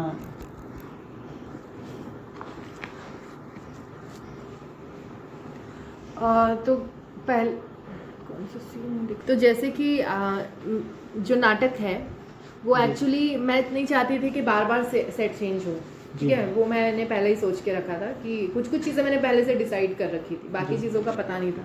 फिर हमने सोचा कि भोपाल गैस ट्रेजेडी के बारे में पढ़ने के बाद जब मैंने देखा कि स्लम के लोग जो अफेक्टेड हैं वो फैक्ट्री के पास है, तो मैं चाहती थी कि कोई ऐसी जगह हो जो फैक्ट्री के पास में ही है या जस्ट फैक्ट्री से लगी हुई जगह। फिर एक तालाब जो रियल में भी फैक्ट्री के उधर एक है, वाटर है ना, पॉन्ड जैसा, जहाँ से वो लोग पानी पीते हैं वहाँ के लोग, तो वो चीज़ भी है। बट वो सब चीज़ें मैं दिखाना नहीं चाहती थी कि फैक्ट्री भी दिखाऊं, पॉन्ड भी दिखाऊं, बट मैं दिखाना चाहती थी कि ये लोग कहाँ रहते हैं। तो वो एक फुटपाथ है। तो हमने सोचा कि वो जो फैक्ट्री है, वो जो तालाब है, वो विंग्स में है कहीं, हम हमेशा उसकी तरफ डायरेक्शन देंगे। बट फुटपाथ को बस दिखाया जाएगा। तो हमने सब सोचा था कि हमें सिर्फ फुटपाथ का सेट लगाना है। Okay. और इस तरफ हम राइट विंग की तरफ हम सोचेंगे कि हाईवे है, तो जो Okay. भी नए कैरेक्टर्स हैं या बाहर से आ रहे कैरेक्टर्स हैं वो इस तरफ से आएंगे। हम्म। और जो फैक्ट्री में वॉचमैन है या फैक्ट्री में कोई पानी लेने जा रहा है, क्योंकि वहाँ एक मटका भी था, जी हमको ये भी दिखाना था कि वहाँ के पानी से ये लोग धीरे धीरे बीमार हो रहे हैं, उनको पता नहीं है। तो एक मटकी तो थी वहाँ पे सेट में बड़ी सी रखी हुई हमने, जी जी पता नहीं का मटकी का प्रयोग ना मैम। हाँ, तो वो मटकी एक सिंबॉलिक थी फॉर द वाटर कंटामिनेटेड, जिसके बारे में उनको पता नहीं है। तो लोग वहाँ पानी भरने जा रहे हैं उससे। ओके, फिर गंदे पानी हाँ, वो सब दिखाने के लिए। फिर हमने सेट में हमें एक चाय की टपरी डाली। हाँ, क्योंकि मैं जब भोपाल के बारे में पढ़ रही थी तो मैंने देखा कि वहाँ का जो कल्चर है वहाँ पे उसमें है कि लोग बैठ के चाय में बहुत देर तक बैठ के बातें कर रहे हैं, और वहाँ की सुलेमानी चाय है, और ज़्यादातर चाय वाले जो मुस्लिम भी होते हैं। और मुझे स्लोली रियलाइज़ हुआ कि एक मुस्लिम कैरेक्टर होना चाहिए, एक डिफरेंट शेड्स के कैरेक्टर होना चाहिए, कोई छोटी एज में, कोई डिफरेंट कास्ट में, ऐसे सब मिले हुए लोग। तो इसलिए मैंने एक चाय की टपरी वहाँ रखी। तो चाय की टपरी जो थी वो बहुत ही मिनिमलिस्टिक जैसी थी, बहुत ही बिल्कुल दुकान जैसी ना हो, क्योंकि ऑब्वियसली अब इतनी खंडर वाली जगह में कोई चाय पीने तो ऐसे आएगा नहीं कि दुकान बहुत चल रही है। तो एक मतलब दीवार है जिसके मतलब फैक्ट्री है, या फिर वहाँ पे जैसे फुटपाथ के पीछे ही कुछ वॉल लगी हुई है, और वहाँ पे ये फैक्ट्री का सिनेमा है? नहीं, ये फैक्ट्री नहीं है, ये चाय की टपरी है। हाँ, चाय की टपरी है। यहाँ एक मटकी रखी हुई है, रेडियो रखा हुआ है, और सिर्फ थोड़े बिस्किट हैं, और चाय की वो बनाने का स्टोव है बस। और मतलब जैसे पत्थर या कोई टेबल वहाँ लगा के बनाई हुई है किसी ने दुकान। तो बहुत हाई फाई दुकान नहीं है, क्योंकि एक हाईवे के शायद जब लोग कार से उतरते होंगे तो शायद वहाँ चाय पीने आते होंगे, गरीबों को थोड़े पैसे देते होंगे। हाईवे का सीन है? हाईवे नहीं है, हाईवे विंग्स में है। ओके जी, ठीक है। और हमने क्या किया था, और हाईवे अगर हमें दिखाना था कि लोग ट्रैवल करते हुए भी हमने दिखाया था, रिक्शा का यूज़ किया था हमने इसमें, है कि नहीं। तो रिक्शा मैनेजर्स की एंट्री हो रही है, या और बीच में कुछ कैरेक्टर्स बीमार हुए थे, उनको डॉक्टर हॉस्पिटल ले जा रहे हैं, वो सब चीज़ें हमने रिक्शे से दिखाई थी। तो हमने वो जो दीवार आपने देखी थी ना, वो ऐसी 2 लगी हुई थी दोनों तरफ स्टेज में। तो जब भी सीन चेंज हो रहा था और हमें रिक्शा दिखाना था तो वो दीवार को नीचे हम कर रहे थे, क्योंकि वो एक फ्लेक्स जैसा या कुछ वॉल जैसा हमने हल्का सा यूज़ किया था, और उसे नीचे कर रहे थे। और वहाँ रिक्शा परमानेंटली हमने ऐसे सेट करके रखा हुआ था, मतलब it's not moving but the actors show it that it's moving, so it's more theatrical. Easy होता कि हम असली रिक्शा यूज़ करते, बट हमें उसे रियल नहीं दिखाना था, वो थिएट्रिकल दिखाना था। ये रिक्शे का हाँ।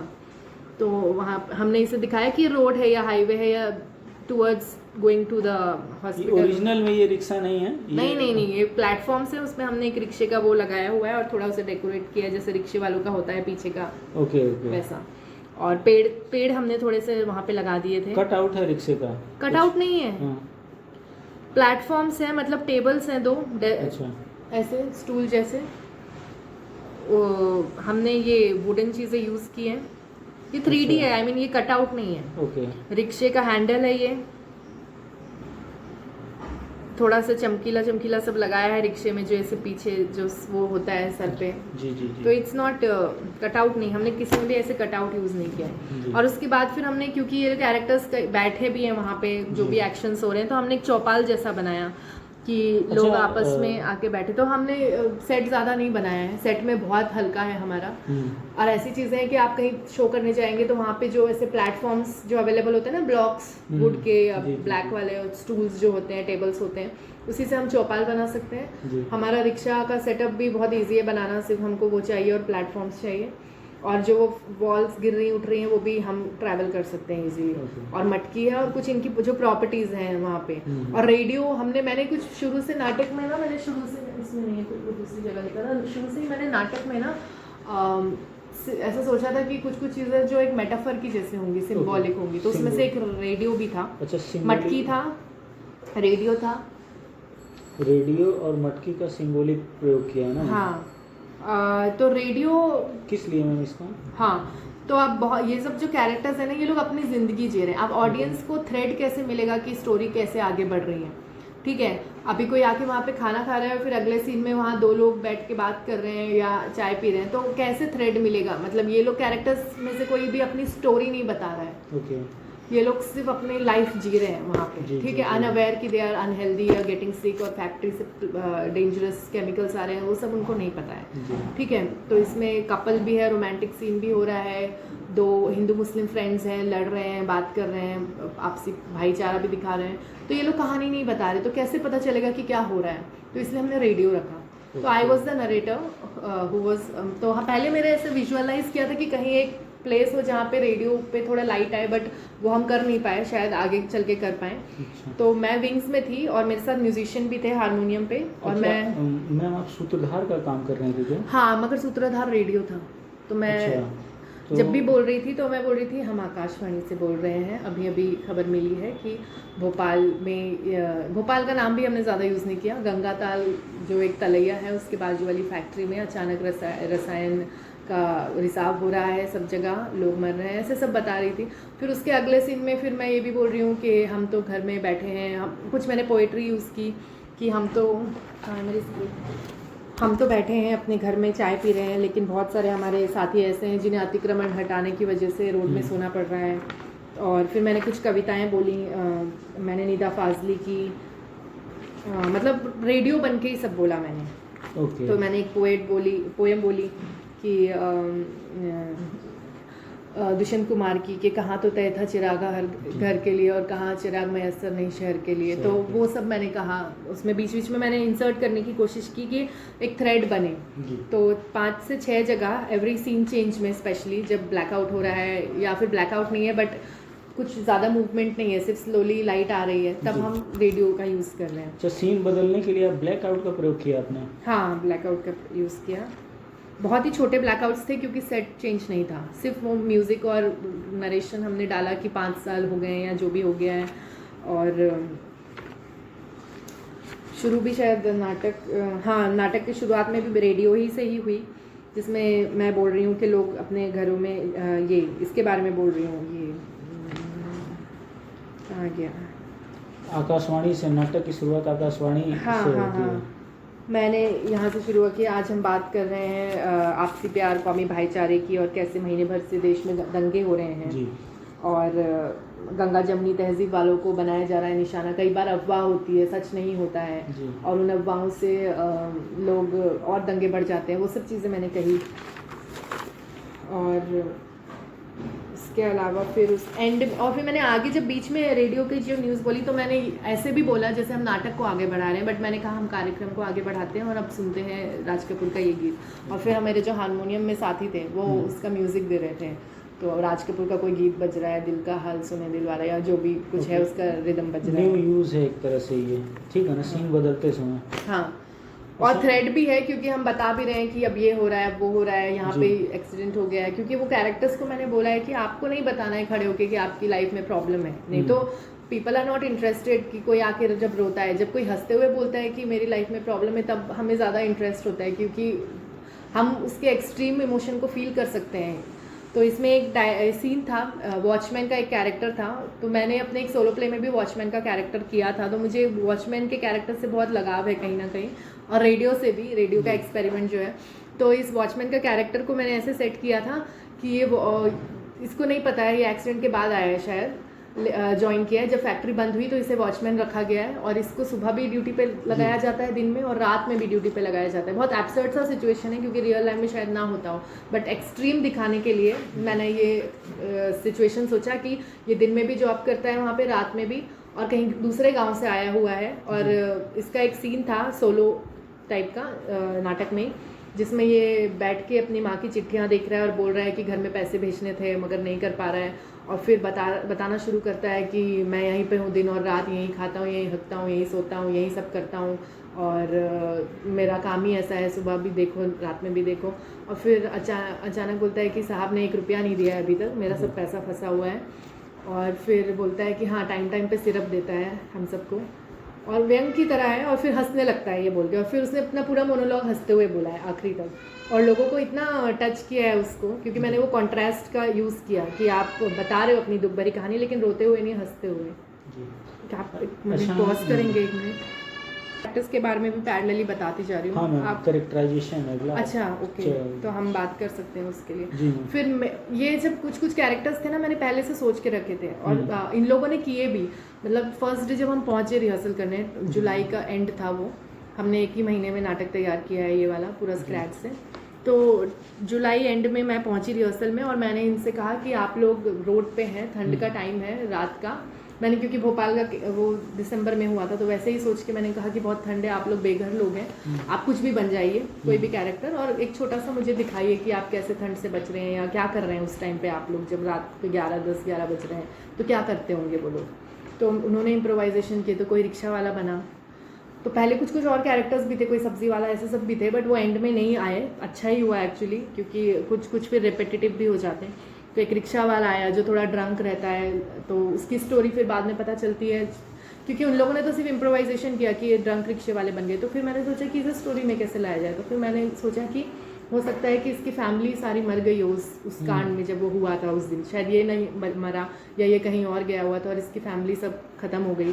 तो उसके पास हमेशा फ़ोटो रहती है अपनी फैमिली की और वो बताता है, और आखिरी तक वो नहीं बताता है। आखिरी सीन में जब वो बैठा हुआ है रात में ड्रिंक कर रहा है, तब वो फोटो को देख रहा है और बता रहा है कि इस फैक्ट्री ने ही मेरी फैमिली को ख़त्म कर दिया, जो भी है बता रहा है। ये नाटक में है। हाँ, नाटक में। तो वैसे ही कैरेक्टर्स क्या थे, आधे कैरेक्टर्स निकल रहे थे, मगर इनको स्टोरी में फिट भी तो करना था कि आपस में ये ना लगे कि कुछ भी हो रहा है कहीं पे भी। लोगों को कैसे कनेक्ट करेंगे लोग कि स्टोरी भी जारी हो। और तो एक्चुअली स्क्रिप्ट का वही काम था कि कैरेक्टर्स आपस में जुड़े भी ना किसी तरीके से, कि एक इवेंट है, ये हुआ है, अब ये अलग अलग लोग हैं जो आपस में कुछ भी इनका रिलेशन नहीं है, बट एक जगह रहते हैं और इस चीज़ से अफेक्टेड है। तो मुझे थ्रेड तो बनाना ही था इस चीज़ के लिए। फिर वॉचमैन का कैरेक्टर मैंने पहले से सोचा हुआ था। तो वॉचमैन थोड़ा फ़नी है, लाइट हार्टेड है, थोड़ा यंग लड़का है जिसके सपने हैं, जिसे शादी भी करनी है, उसे एक भंगार वाली से प्यार भी होता है इसमें नाटक में, और उनका एक हमने एक ड्रीम सीक्वेंस जैसा भी बनाया है। तो वो सब लोगों को पसंद आया एक्चुअली। जैसे कि ये पूरा म्यूज़िक, इसमें हमने स्पेनिश म्यूज़िक दिया। मैंने 2 जगह रिकॉर्डेड साउंड्स का यूज़ किया था। तो एक ये था centre of the play time, ये है, और एक शुरू में और आखिरी में, बाकी जगह पूरा लाइव म्यूज़िक था हारमोनियम से। क्योंकि मुझे वैसा फ्लेवर भी देना था कि थोड़ा एमपी से है, और हारमोनियम हमारा नॉर्थ इंडियन क्लासिकल का जो एक रिप्रेजेंटेशन है। और कुछ सीन्स में वो जो मेरे साथ थे वो गाते भी हैं, तो उन्होंने आलाप या कुछ भी ऐसे भी ऐड किए थे कुछ सीन्स में जहाँ हमें ज़रूरत पड़ी वोकल्स की। इसका एक सीन था जहाँ पे एक लोरी के जैसे कुछ बोलना था, तो मैंने मैं गाती नहीं हूँ, बट मैंने एक लोरी हम की थी क्योंकि मैं अपने बेटे के लिए जो गाती थी। तो ये वॉचमैन का वो सीन है जिसमें ये चिट्ठियाँ देख रहा है अपनी माँ की। तो बस इस सीन के लिए हमने ऐसे पुट किया कि ये फैक्ट्री में कहीं बैठा हुआ है, हमने सिर्फ फोकस इस पे दिया कि एक कुर्सी लगी हुई है, इसका सामान है और यहीं सोता है, ये यहीं रहता है, इसका सामान बिखरा हुआ है कुर्सी के आसपास और कोई जगह नहीं है इसकी। तो इट्स नॉट दैट चौपाल या चबूतरा नहीं है, वो फुटपाथ नहीं है, बट ये फैक्ट्री के कहीं एक लोकेशन है बाहर। तो वॉचमैन का कैरेक्टर सोचा हुआ था। भंगार वाली का कैरेक्टर अपने आप निकला है। तो ये लड़की जो है, इसको मॉडल बनना है, बाहर जाना है, तो ये भंगार बेचती है, बहुत वर्किंग है वैसी। और इसमें इस सीन में थोड़ा सा हमने वुमेन का वो पॉइंट ऑफ व्यू डाला था, क्योंकि इसमें जब ये शादी करता है, मतलब इसको प्रपोज करता है या बात करता है, तो बोलता है कि चलो अब हम शादी करते हैं, तो तुम मेरे लिए फिर खाना बनाना जब मैं काम से आऊँगा, या चाय बनाना। तो फिर वो बोलती है कि मुझे ये सब नहीं करना है, मुझे मॉडल बनना है। तो फिर ये लड़का बोलता है बट मेरी अम्मा तो बोलती थी कि शादी होगी तो बीवी सब लुगाई सब ला के देगी, बना के देगी, मुझे घर का खाना खाना है। तो ये सीन थोड़ा वैसा था, उसमें डायलॉग्स मैंने ही लिखे थे। तो मेरा पॉइंट ऑफ व्यू उस टाइप का था कि, तो लोग बोल भी रहे थे कि 80s में कहा, मैंने बोला ऐसा नहीं है, वुमेन ओरिएंटेड जो एक एक्सप्रेशन है वो तो पहले से भी था। पहले भी लड़कियां ड्राइव भी करती थी, स्विम सूट भी पहनती थी, तो मुझे नहीं लगता कि 80s में और पिछड़ा होगा। मतलब वो क्यों नहीं, भंगार वाली भी मॉडर्न सोच की हो सकती है, क्यों नहीं हो सकती है, एकदम हो सकती है। और स्पेशली जब वो अकेले रह रही है कहीं पे ऐसी जगह पे, फैमिली नहीं है, रोड पे रह रही है, तो वो और ज़्यादा स्ट्रॉन्ग कैरेक्टर होगी ना, क्योंकि उसे अपने आप को बचा के भी रखना है और अपना खाना भी इकट्ठा करना है, पैसे भी कमाने, सब करना है। तो she will be a very strong character, डरी हुई सी नहीं होगी वो। तो इसलिए इसका कैरेक्टर वैसा था। ये लड़की MPSD से पढ़ी हुई है, मतलब भोपाल में जो NSD का ब्रांच है वहाँ से। She was a good actor, she joined in the very and. Actually हमें एक्ट्रेस नहीं मिल रही थी, तो हमारी ग्रुप में एक लड़का तब तक वो कर रहा था रिहर्सल में as a character of the girl, और मैंने सोचा ये भी एक अच्छा एक्सपेरिमेंट है अगर कोई कर सकता है, बट वो अच्छे से निभा नहीं पाया उसको, नहीं तो एक आदमी भी एक लड़की का कैरेक्टर अच्छे से कर सकता था, ऐसा मैंने सोचा था। ये लड़की है ना मैम? हाँ ये लड़की है ये। अच्छा मैम, इसमें संवाद डायलॉग्स, मैं एक और कैरेक्टर के बारे में बात करना चाहूँगी। जी जी जी एकदम। ये कैरेक्टर जो है ये 19 साल का लड़का है। क्या किरदार, क्या नाम, क्या इसका मतलब नाटक मैंने है? इसका नाम भूखा रखा था कि ये कचड़े में से खाना ढूंढता है और खाता है, और रैट पिकर जैसे कचड़ा बीनने वाला बोल सकते हैं, मगर उस लड़की के जैसा नहीं है। वो भंगार बीन के बेचती है, लोहा वोहा सब चुरा के, वो थोड़ी वो है, मतलब she want to become something, she has ambitions, but ये लड़का ही इज़ लॉस्ट काइंड ऑफ। ये जहाँ कचड़े में वहीं खुश है, वही उसका घर है। तो हमने क्या किया था, एक उसको स्पॉट दिया था और मैंने उसको बोला था कि तुम्हें एक्शंस ढूंढना है कि how will you show your story from actions, और उसको मैंने 2 लिमिटेशंस या कंडीशंस दी थी कि एक कंडीशन है कि आप को स्माइल करना है पूरे टाइम, आप रोना नहीं बैठ के वहाँ जाके, और दूसरा आपको सब कुछ बहुत स्लोली करना है, जैसे बहुत स्लो मोशन में हो रहा है सब। तो ये दोनों चीज़ें मैंने उसको बोली थी, और उसका एक भी डायलॉग नहीं था, और वो धीरे धीरे आया, उसने अपना सब सामान उतारा। उसके पास बहुत, मैंने उसको एक तो बहुत सारी चीज़ों से ऐसे लाद दिया था कि उसके पास बहुत सारी बोरियां हैं, उसका मुंह नहीं दिख रहा है और वो चल के आ रहा है, और उसने हटा के रखी और वो स्माइल कर रहा है, और फिर वहाँ पर सेटल होके अपने बोरियों में से अलग अलग चीज़ें निकाल रहे हैं, और कुछ कुछ चीज़ें जो उसने कलेक्ट की है दिन भर वो देख रहा है, उससे खेल रहा है। फिर एक टेडी बियर है, उसके साथ खेल रहा है, उसको पढ़ा रहा है शायद। तो कहीं ना कहीं ये था कि शायद ये कहीं से कैसे आया, ये बच्चा कौन है हमें नहीं पता, बट कहीं ना कहीं उसकी उसमें पढ़ाई की भी बात थी, बुक थी उसके पास जो वो पढ़ने के प्रिटेंड कर रहा था, शायद बचपन में कहीं पढ़ता होगा या कैसे आ गया यहाँ पे। हमने इसकी स्टोरी, बैकग्राउंड स्टोरी, मानसिक रूप से थोड़ा कमजोर है? नहीं, कमजोर नहीं कहेंगे कि, बट बहुत खुश है जहाँ पे भी है, कमजोर नहीं, उसे चीज़ें पता है सब, तो कोई पागल नहीं है मतलब। तो कैरेक्टर्स की हमने बहुत डेप्थ से स्टोरी नहीं निकाली, बट हमने बस उनके कुछ कुछ मोमेंट्स दिखाए, फ्रैगमेंट्स दिखाए ऑडियंस को, जिससे वो फील कर सके। तो उसका सीन, और फिर एक लास्ट में वो खाना वहाँ से कोई फेंकता है कचड़े में, मतलब एक स्पॉट था, हमने एक और सिंबॉलिक यूज़ किया कि वहाँ जहाँ उसका कचड़ा पड़ा हुआ है वहाँ ऊपर कोई बिल्डिंग जैसा कुछ है, और वहाँ से कोई हमेशा कोई कचड़ा फेंकता है, तो खाना गिरता है, वो पन्नी से निकाल के बचा हुआ खाता है, वो भी सीन में था। और आखिरी में ये कैरेक्टर मर जाता है ठंड से, क्योंकि इसके पास कुछ ओढ़ने के लिए नहीं है। तो ये एक सीन में पैम्फलेट में है, एक सीन में ये कार्डबोर्ड ओढ़ के सो रहा है, और आखिरी में जब प्ले ख़त्म हो रहा है तब दिखाया जा रहा है कि ये मरा हुआ है, क्योंकि ठंड से ये खुद को बचा नहीं पाया या जो भी है। तो ये वैसे ही ये सीन डेवलप हुआ है। और वो कैसे पता चला कि मर गया है, तो किसी ने फिर से फेंका है वहाँ कुछ, लेकिन कोई हरकत नहीं हुई है, वो वहाँ पड़ा हुआ है। तब वॉचमैन आके चेक करता है कि हिल क्यों नहीं रहा है या खाना क्यों नहीं ले रहा है, जो यूजुअली करता है। तो ये सब कैरेक्टर्स एक दूसरे को जानते हैं क्योंकि वहीं रहते हैं, बट एक दूसरे से उतने एसोसिएटेड नहीं है, सबकी अलग अलग स्टोरी चल रही है। फिर एक चर्सी है, ये जो कैरेक्टर है चर्सी वाला जी, ये इसका भी कुछ वो नहीं था, कोई बैकग्राउंड स्टोरी हमें नहीं पता ये वहाँ कैसे पहुँचे, क्योंकि बहुत मुश्किल है जानना किसी के, और हम हमेशा सिर्फ एक ही स्टोरी ला पाएंगे। किसी की स्टोरी कुछ होगी, कोई भाग गया, किसी को निकाल दिया, किसी की फैमिली मर गई, तो वो फिर एक बहुत पर्सनलाइज स्टोरी हो जाएगी। तो हमें तो सिर्फ वो होमलेस लोगों का एसेंस दिखाना था, कि उनके मोमेंट्स दिखाने थे। फिर एक ये चाइनीज़ टूरिस्ट आ रहा है, फ़ोटोज़ खींच रहा है उसकी, और पुअर इंडिया देख के उसको, मतलब वैसा जो हम यूजुअली देखते हैं, जो ऐसा होता है, you know, people are very mesmerised by this poverty जी। फिर ये दिखाया था हमने, ये हिंदू मुस्लिम की दोस्ती, तो ये लोग आपस में, शुरू में हमने सीन में दिखाया था कि आपस में थोड़े इनके बीच में तू तड़ाका हो रही है, जैसे हस्बैंड वाइफ लड़ते हैं वैसा ही, कि चाय क्यों नहीं पी रहे हो, अभी तक मेरी चाय ठंडी हो रही है, ऐसे सब वो चाय वाला बोल रहा है, और ये बोल रहा है कि नहीं पीनी है, तुम लोग तो लड़ते ही रहते हो। मतलब वो लोग कहीं, एक हमने ये भी सिंबॉलिक यूज़ किया कि जब आपस में लड़ रहे हैं तो ये बोल रहा है कि तुम लोग की तो आदत ही है लड़ने की, तो हिंदू वाला बोल रहा है हाँ तुम लोग भी तो यही चाहते हो पूरी जगह लेना, तो ले लो ना, मैं चला जाऊँगा यहाँ से, मैं कहीं और पूजा करूँगा।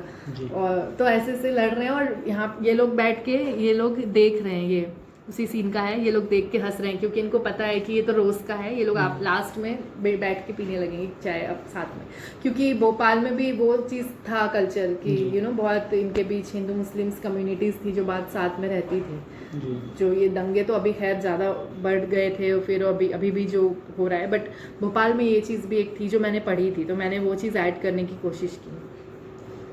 और हाँ अब आप जी, पूछिए। संवाद डायलॉग्स के बारे में बता सकती हैं इन्होंने कैसे डायलॉग यूज़ किए हैं, किस तरीके के, कुछ जैसे मेकअप, बॉडी लैंग्वेज के हिसाब से उनके डायलॉग सूट कर रहे हैं, इमोशंस को कैसे व्यक्त कर रहे हैं उनके डायलॉग, कॉस्ट्यूम के अकॉर्डिंग है डायलॉग की, थोड़ा मतलब क्या है आप तो जैसे मैंने पहले बताया, पहला सीन तो यही है, इन दोनों की चाय पे लड़ाई होती है, जी। मतलब हम पहले चहल पहल दिखा रहे हैं एक्सीडेंट के पहले कि ये लोग कैसे रहते हैं वहाँ जी, पे। जी, जी। तो उसमें दो चीज़ें दिखाई थी इस सीन में। एक तो ये राजू जो कैरेक्टर है प्रोटेगनिस्ट,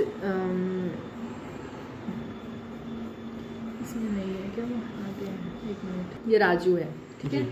तो ये जो कैरेक्टर, ये शुरू में इनको न्यूज़ पढ़ के सुनाना है, क्योंकि हमारे शुरू में ये भी था कि हम कैसे जस्टिफाई करेंगे कि 80s चल रहा है नाटक में, कैसे बताएंगे लोगों को। एक तो रेडियो, तो दूसरा हमने सोचा न्यूज़पेपर, जो उस वक्त जो इम्पोर्टेंट हिस्टोरिकल या इंडिया की डेवलपमेंट भी एक थीम थी हमारी, तो डेवलपमेंट से रिलेटेड कौन कौन सी चीज़ हो रही है। तो यहाँ पे हमने फिर सब, मैंने होमवर्क दिया सबको और मैंने भी ढूंढा कि क्या क्या उस टाइम पे हुआ था। फिर हमने सोचा कि हम इसके बाद जस्ट बाद एक हैवी सीन दिखाने वाले हैं जिसमें एक्सीडेंट हो रहा है, लोग मर रहे हैं, ये एक्सीडेंट जो हुआ है और खास रहे हैं लोग। तो हम शुरू से ये नहीं दिखाना चाहते, शुरू में थोड़ा लाइट से शुरू करना चाहते हैं नाटक, तो इसलिए हमने थोड़ा इसको कॉमेडी वे में पोर्ट्रे किया कि संवाद किस तरह के हैं, डायलॉग किस तरह के हैं। तो ये संवाद जो थे इसमें लाइट मूड था कि वो राजू जो है ना, वो नौकरी ढूंढ रहा है, एक ऐसा युवा है उस टाइम का जो नौकरी ढूंढ रहा है। तो शुरू के नाटक में भी वो नौकरी ढूंढ रहा है, और जब एक्सीडेंट हो गया 5 साल बीत गए। हमने इसमें 2 टाइम पीरियड्स दिखाए हैं। 85 का हमने बिल्कुल सही टाइम पीरियड नहीं लिया है कि एक्सीडेंट ये डेट पे हुआ था, भोपाल में हुआ था, हमने कोई नाम नहीं लिया है, क्योंकि हम कहीं ये नहीं चाहते कि गलत हो जाए, कि फैक्ट्स हमने कोई गलत चूज कर लिया या कुछ गलत पोर्ट्रेल हो गया, इसलिए हमने वहाँ से रेफरेंस लिया है।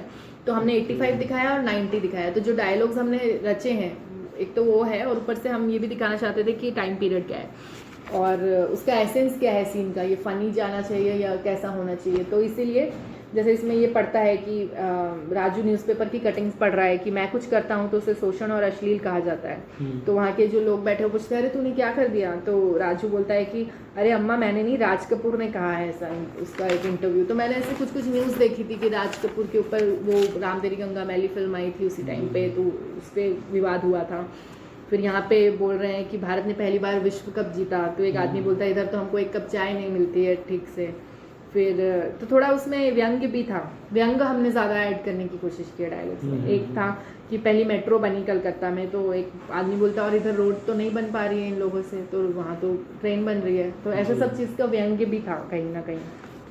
और आखिरी में ये लोग न्यूज़ का ये जो सेगमेंट ख़त्म होता है और ये लोग सब बोलते हैं अरे देश तरक्की कर रहा है बोल के जाते हैं, और फिर अगला सीन होता है जिसमें ये एक्सीडेंट दिखाया जाता है। तो वैसे करके हमने प्लेस किया है, एक एक डायलॉग जो है ना प्ले से रिलेट हो रहा है, बिल्कुल सेपरेटली नहीं है ये डायलॉग्स। तो फिर उसके बाद ये होता है, और फिर जैसे कि राजू जो है ये पढ़ता है कि इंदिरा गांधी का मार दिया गया, अंगरक्षकों ने दंगे भड़के, दिल्ली में ट्रांजिस्टर में बम पाया गया, वो सब पढ़ता है। और फिर इन लोगों को देख के बोलता है हमारे यहाँ तो दंगे हो ही नहीं सकते जी। तो उसको देखता है, क्या नाम है, चाय वाले को, तो चाय वाला हंसता है और बोलता है कि हमको मालूम है जन्नत की हकीकत, लेकिन दिल को खुश रखने को गालिब ये ख्याल अच्छा है, कि तुम्हें तो लग रहा है कि नहीं होता है। बट बिल्कुल बिगनिंग ऑफ द सीन में राजू को ये चाय वाले को थोड़ी चोट लगी हुई है, कुछ लोग उसके पीछे भाग रहे थे क्योंकि वो मुस्लिम था, तो इसलिए वो एक व्यंग्य भी हो जाता है कि तुमको तो लग रहा है कि ऐसा नहीं है, बट हमको पता है कि क्या हकीकत है। तो ऑडियंस को भी बोल रहा है और उसको भी बोल रहा है कहीं ना कहीं। तो हमने ऐसे डायलॉग्स को प्लेस किया है। और फिर इनकी लड़ाई होती है पुजारी और इसकी, तो तुम लोग तो ऐसे हो, तुम लोग तो चाहते ही हो हम भाग जाएं, ऐसे सब बोलते हैं। बहुत ऐसा लगता है कि इंटेंस लड़ाई हो रही है, बट आखिरी में इन लोग, आखिरी में पुजारी बोलता है कि तुम्हारी चाय इतनी अच्छी है कि मैं तो यहाँ रोज़ आऊँगा, मैं तो तुमसे मिलने रोज़ ही आऊँगा और यहीं पूजा करूँगा, मैं कहीं नहीं जाऊँगा, हम लोगों को किसी की नज़र ना लगे, सर्वे भवन्तु सुखिनः। और फिर ये एक्सीडेंट होता है नेक्स्ट सीन में, और फिर ये एक्सीडेंट होता है। फिर 5 साल का हम वो दिखाते हैं कि 5 साल बीत गए एक्सीडेंट के बाद, और फिर वो मैनेजर आ रहा है, तो नाटक वहाँ से ऐसे शुरू होता है, ये जो प्रोलॉग जैसा होता है। फिर वो मैनेजर आके देख रहा है चीज़ें बदल गई हैं यहाँ पे लोग, लेकिन और हमने पूरे नाटक में वो चीज़ रखी कि लोग खांस रहे हैं, उनको सांस लेने में तकलीफ है। एक्सीडेंट के बाद पूरे सीन्स में वही है। तो और फिर सबसे ज़्यादा मेन डायलॉग्स जो हैं, फिर मैंने आपको वो डायलॉग तो बताया ही, जो ये भंगार वाली का और इसका होता है, ये थोड़ा उस वे में है कि अम्मा तो कहती थी कि शादी के बाद खाना मिलेगा। और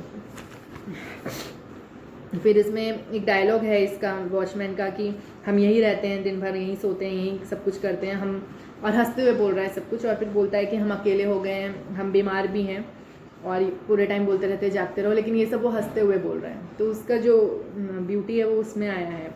और फिर वो जागते रहो बोलता है, और उसके बाद हम रेडियो की आवाज़ आती है कि हम तो यहाँ सो रहे हैं अपनी रजाइयों में, चाय पी रहे हैं। मतलब एक एक डायलॉग के बाद का जो अगला सीन हो रहा है वो उससे कनेक्ट हो रहा है कहीं ना कहीं। जैसे ये जागते रहो बोल के गया, और फिर अगला सीन जो आया रेडियो का, उसमें मैं बोल रही हूँ कि दिसंबर की कड़कड़ाती ठंड है, हम चाय पी रहे हैं, अपनी रजाइयों में है, लेकिन हमारे कुछ साथी जो हैं वो रास्ते पे सो रहे हैं, देखते हैं अब इनके लिए कोई कुछ करता है कि नहीं। और मुझे एक कविता याद आती है, कहाँ तो तय था चिरागा। सो वो सब मैं बोलती हूँ। फिर आगे अब ये सब सीन्स हो जाते हैं, इन लोगों की लाइफ दिखा दी जाती है। फिर ये जो प्ले जो एंड में 3 एक्ट्स में मैंने बांटा है इसे। एक्ट 1 जो है एक्सीडेंट और उसके पहले के बारे में है। एक्ट 2 में इन लोगों की सेपरेट लाइव्स हैं। एक्ट 3 में टुवर्ड्स द एंड ये है कि ये राजू और ये मैनेजर मिलते हैं somehow and they talk about it, and people are lying there. रात का समय सब सो रहे हैं खांसते हुए, और ये लोग वहाँ खड़े होकर जैसे देख रहे हैं इनको, ऑब्जर्वर भी हैं, ऑडियंस से भी डायरेक्ट बात कर रहे हैं, आपस में भी बात कर रहे हैं, और उनको भी देख रहे हैं, like they are unaware people sleeping there.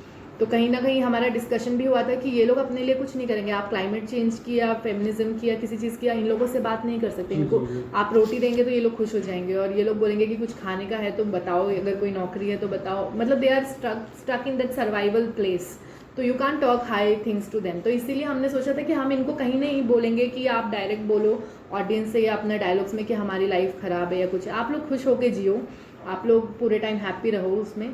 हम बाहर से एज एन ऑब्जर्वर देख के बताएंगे कि आप ये गंदा पानी पी रहे हो, आप जो हंस खेल रहे हो, लेकिन आप बीमार भी हो, खांस रहे हो। 2-3 कैरेक्टर्स उसमें मरते भी हैं वो ठंड से, तो वो सब भी हो रहा है। तो टुवर्ड्स द एंड एक्ट 3 के डायलॉग्स जो हैं सबसे ज़्यादा हैं, जिसमें ये राजू बोल रहा है कि आप मदद करने के लिए आए। तो ये बताता है पहले कि उस दिन क्या हुआ था। सबसे पहले मैनेजर सेकेंड लास्ट सीन में, एक्चुअली थर्ड लास्ट सीन में, कि मैं था उस दिन और मैं सब कुछ संभाल सकता था, सब कर सकता था, लेकिन मैं मेरे साहब ने बोला कि सुबह देखेंगे, तो मैंने भी कुछ नहीं किया। मैं चाय पीने चला गया, लेकिन जब आया तो सब कुछ हाथ से, क्योंकि हुआ भी था ऐसा, उन लोगों ने चाय का ब्रेक लिया था, तो मैंने बहुत सारी चीज़ें उसमें ऐड की है वहाँ से। फिर ये भी बोल रहा है कि हम डेवलपमेंट, इज्जत कमानी है, प्रमोशन चाहिए के चक्कर में कई बार बहुत जो ह्यूमन चीज़ें हैं, जो हम इंसानियत है, वो खो देते हैं। तो शायद इसीलिए ऐसा हुआ। और मैंने अपने घर वालों को भी खो दिया, क्योंकि वो लोग भी क्वार्टर्स में थे और उन तक भी गैस पहुंच गई थी। तो अकेले मैं फिर मंडराता रहा और मेरे अंदर बोझ था। तो वो वापस आया है मदद करने के लिए, देखने के लिए कि कुछ कर सकते हैं क्या। तो ये राजू बोलता है कि आप मदद क्या करेंगे। तो वो बोलता है कि इनको मैं चाहता हूँ यहाँ से चले जाएँ। तो राजू बोलता है आप इनको यहाँ से भगा देंगे, लेकिन कोई और आ जाएगा यहाँ से, कोई और लोग आ जाएंगे। ये चीज़ों की जड़ से इनको देखना चाहिए। आप ऊपरी चीज़ों से पे वो नहीं कर सकते। तो राजू बोलता है कि कोई और राजू आएगा, कोई और चाय वाला होगा, कोई और पुजारी होगा, कोई और बच्चे मरेंगे, फिर से ये सब साइकिल की तरह चलेगा। हमें इसे जड़ से हटाने के लिए कोशिश करनी चाहिए। तो ये सीन का एंड ही ऐसे होता है, होप के साथ। मैनेजर बोलता है कि ठीक है, हम कोशिश करेंगे, क्योंकि कोशिश से तो चीज़ें बदली जा सकती हैं। ऐसा नहीं है कि इसको नहीं बदला जा सकता है। हम इनका जो प्रावधान या जो भी इनके साथ हो रहा है उनको बदल सकते हैं। और इससे सीन एंड होता है एक पॉजिटिव नोट में। लेकिन अगले सीन में होता है कि पुजारी की तबीयत ख़राब हो गई है ज़्यादा, तो वो मर गया है। ये जो कचरा बीनने वाला भूखा है वो मर गया है ठंड से। छोटी छोटी रीज़न से मरे हैं ये लोग। मतलब इन्हें बचाया जा सकता था, बट एक्सेस नहीं है चीज़ों की, अनअवेयरनेस है, इसलिए ये लोग मर भी जाते हैं उसके इसमें, जैसा कि अभी भी होता ही है। एक्चुअली 80s में सेट है फिर भी। और लास्ट सीन में बहुत तुरंत, मतलब सेकंड लास्ट सीन है कि रो रहे हैं ये लोग। जो वॉचमैन है वो अपनी गर्लफ्रेंड को ढूंढ रहा है, वो माला लेके आया शादी करने, लेकिन वो मिल नहीं रही है। फिर वो देखता है कि वहाँ पुजारी जो है, वहाँ पुजारी को मरा हुआ नहीं दिखाया है, मगर पुजारी की तबीयत खराब थी और ये चाय वाला वो माला चढ़ाता है उसको। तो उसको तो हम इस तरीके से बताते हैं ऑडियंस को। हाँ, और फिर ये चेक करता है कि वहाँ से कचरा गिरा है खाने का, लेकिन ये हिल नहीं रहा है, उठा नहीं रहा है, तो उसको चेक करता है, तो वो भी ठंड से कुकड़ा हुआ मरा हुआ है, तो उस पर माला चढ़ाता है। और बहुत ही इमोशनल सीन होता है। कट टू सेलिब्रेशन म्यूजिक, और उसमें वो नेताजी आ रहे हैं, सबको लड्डू बट रहे हैं, उनके जो चमचे हैं वो सब 3-4 खड़े हैं, और बाकी लोग भी एकदम बैठे हैं कतार में। नाटक की शुरुआत भी वैसे हुई थी कतार में, और एंड भी वैसे होता है कि ये लोग कुछ खा रहे हैं। मतलब इनको हम लड्डू थमा के कुछ भी करवा सकते हैं काइंड ऑफ थिंग। और अनअवेयरनेस है, अनएक्सेसिबिलिटी है, वो सब हमने दिखाने की कोशिश की है इस नाटक में। जैसे कि ये देखिए, ये है, ये लोग सब यही हैं आशुतोष जी, इन्होंने अच्छा, जस्ट आशुतोष एक सर। छोटा सा केमियो किया था हमारे नाटक में, ये थे नहीं। जी और बाकी ये नवीन चौबे जी, ये भी बहुत अच्छे एक्टर हैं ग्रुप के। बाकी सब छोटे यंग हैं, 19 ईयर्स के हैं, 16 ईयर्स के हैं, 25, ऐसे सब एज ग्रुप के हैं। ये लोग सब वापस लाइन में बैठ गए हैं, ये भाषण दे रहा है, बता रहा है और लड्डू थमाता है और फिर वापस प्ले एंड होता है। तो डायलॉग्स उस तरीके से रखे गए हैं जहाँ बिल्कुल नीड है कुछ कन्वे करने की। जी अदरवाइज मोस्टली हमारे नाटक में डायलॉग्स इतने नहीं हैं। आप स्क्रिप्ट देखेंगे तो आपको खुद समझ में आएगा। अच्छा मैम, संगीत का प्रयोग हाँ, आपने वही किया मैं है? बताने वाली थी। तो संगीत तो मैंने ना क्या किया था शुरू में, मैं कुछ सैम्पल म्यूजिक्स हैं जैसे कि जो हमेशा यूज़ करती हूँ, जैसे कुछ इम्प्रोवाइजेशन जैसे हमने शुरू किया था, तो कुछ फास्ट म्यूज़िक है, कुछ स्लो म्यूज़िक है। Fast music in the sense जिसका टेम्पो ज़्यादा है या हैप्पीनेस दिखा रहा है, वो मैं अपने वर्कशॉप में भी यूज़ करती हूँ। तो मैं उनको वही दे रही थी करने के लिए उस म्यूज़िक पे। तो वो हमने मिड ऑफ द नाटक तक हमने वो म्यूज़िक यूज़ किया था। फिर मगर मेरे दिमाग में शुरू से था कि टेम्पो तो रखना है यही, मगर ये प्ले करके नहीं यूज़ करना है, लाइव में यूज़ करना है। बट मुझे कोई मिल नहीं रहा था उस टाइम। तो स्लोली फिर हमको ये मिले, तो राजवर्धन यहाँ पे जबलपुर के ही हैं, हारमोनियम भी है और गाते भी हैं। तो ये मिले towards the end of the play, actually last के 10 डेज़ में ही म्यूज़िक हमने लाइव किया है। बट ये अच्छा था कि मेरे पास वो था कि ये हाई टेम्पो में करना है, ये हैप्पी नोट में करना है, ये सैड करना है। जैसे एक ये म्यूज़िक है, मैं बजाती हूँ। तो एक म्यूज़िक है हाई नोट पे, तो मैंने वो सब सिलेक्ट करके रख लिया था और वो सीन भी उसी से डेवलप हुआ था, म्यूज़िक से। जी। मैं म्यूज़िक प्ले कर रही हूँ, उन लोग सीन कर रहे हैं, जी। तो उससे उनको एक्टर को भी वो मिल रही है कि एक पुश मिल रहा है कि कैसे जाना है इमोशन को। तो वो सब करने के लिए उनके लिए अच्छा था इससे। और फिर उसके अलावा लाइव कर दिया। फिर उसके बाद मैंने फिर भी 3 जगह प्ले किया था म्यूज़िक, जो कि जहाँ पे ज़रूरत पड़ी थी उसकी म्यूज़िक की। फिर हमने और शुरू में ये भी बजाया था,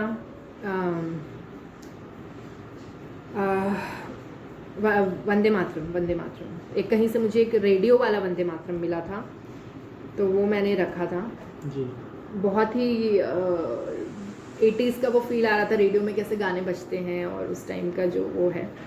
तो वो हमने शुरू और आखिरी में रखा है। प्ले का वीडियो आप जब देखेंगे तो वो आपको मिलेगा, तभी देख लीजिएगा, मेरा नेट में चल रहा है। इमोशंस को भी दिखाने के लिए आपने संगीत का प्रयोग किया है, खुशी हाँ। को, दुख को, क्या इन सब के लिए भी म्यूजिक का इस्तेमाल किया है? हाँ, एक्चुअली जो सीन्स हैं म्यूज़िक से ही इमोशंस एक्चुअली आए हैं उसमें, क्योंकि मैंने उनको बताया कि मतलब क्या होता अगर मैं उनको गाइड नहीं करती regarding the emotion. Actually emotion नहीं कहना चाहेंगे, अगर नाट्य शास्त्र में देखेंगे तो ये नवरस जो है, ओके एक तो वो, उसकी जगह एक और चीज़ है भाव, जी जिसे हम कहते हैं भाव, जो हिंदी में है। Emotions, तो जी। इमोशंस के नवरस के जैसे ही 9 भाव जो हैं, 8 हैं एक्चुअली। शांत भाव तो खैर बिना कोई इमोशन के होता है। तो उसमें मैंने उनको बताया कि आप ये चीज़ तो कर रहे हो, मगर इसमें ये भाव डालो।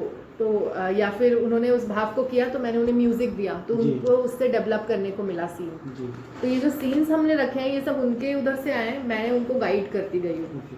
मतलब music music was important. Scenes को बनाने में मदद कर रहा है, उनको हेल्प कर रहा है। एक्चुअली हो सकता है उनके मतलब कि इमोशंस को और गाढ़ा करने के लिए, क्योंकि जब आप म्यूजिक बजाएंगे तो आदमी अपने आप भावुक हो जाता है। हाँ। तो आपने उस सेंस के लिए भी यूज़ हाँ, किया। मूवमेंट के लिए भी हेल्प होता है। और अगर मैं नई म्यूजिक यूज़ करती और हम खाली बस जी। ऐसे रिहर्सल करते तो इससे क्या होता जी कि उन लोग बहुत बात करते खड़े होके, जो मैं अवॉइड करना चाहती थी। क्योंकि हम्म। अगर 2 लोग अगर कुछ कन्वे करना चाहते हैं कि मुझे भूख लगी है, तो वो बोल सकते हैं मुझे भूख लगी है, मगर जी। मैं चाहती थी कि वो लोग बताएं मुझे भूख लगी है bye Okay. Through their actions and movement and emotion. जी तो वो एक चीज़ है जो थोड़ी डिफरेंट है मेरे वर्क में एज़ कम्पेयर टू अदर्स, क्योंकि मैं इमोशंस को स्टेट ऑफ बीइंग जिसे कहते हैं कि भाव क्या है आपका।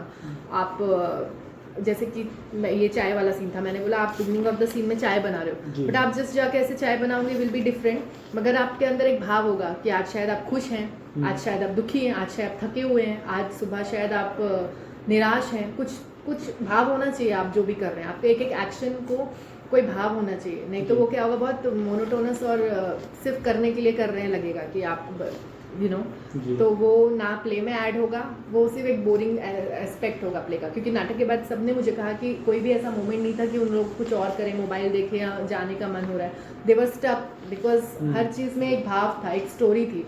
अगर मैं यहाँ पे बैठ के आपसे बात कर रही हूँ या मैं किसी का वेट कर रही हूँ सपोज, और मैं सिर्फ बैठी हुई हूँ और देख रही हूँ और वेट कर रही हूँ, बट कंपेयर टू दैट अगर मैं हंस रही हूँ या फिर मैं रो रही हूँ तो उससे पता चलेगा स्टोरी कि जिसका वेट कर रही है उससे मिलने के लिए बहुत खुश है या बहुत है ना।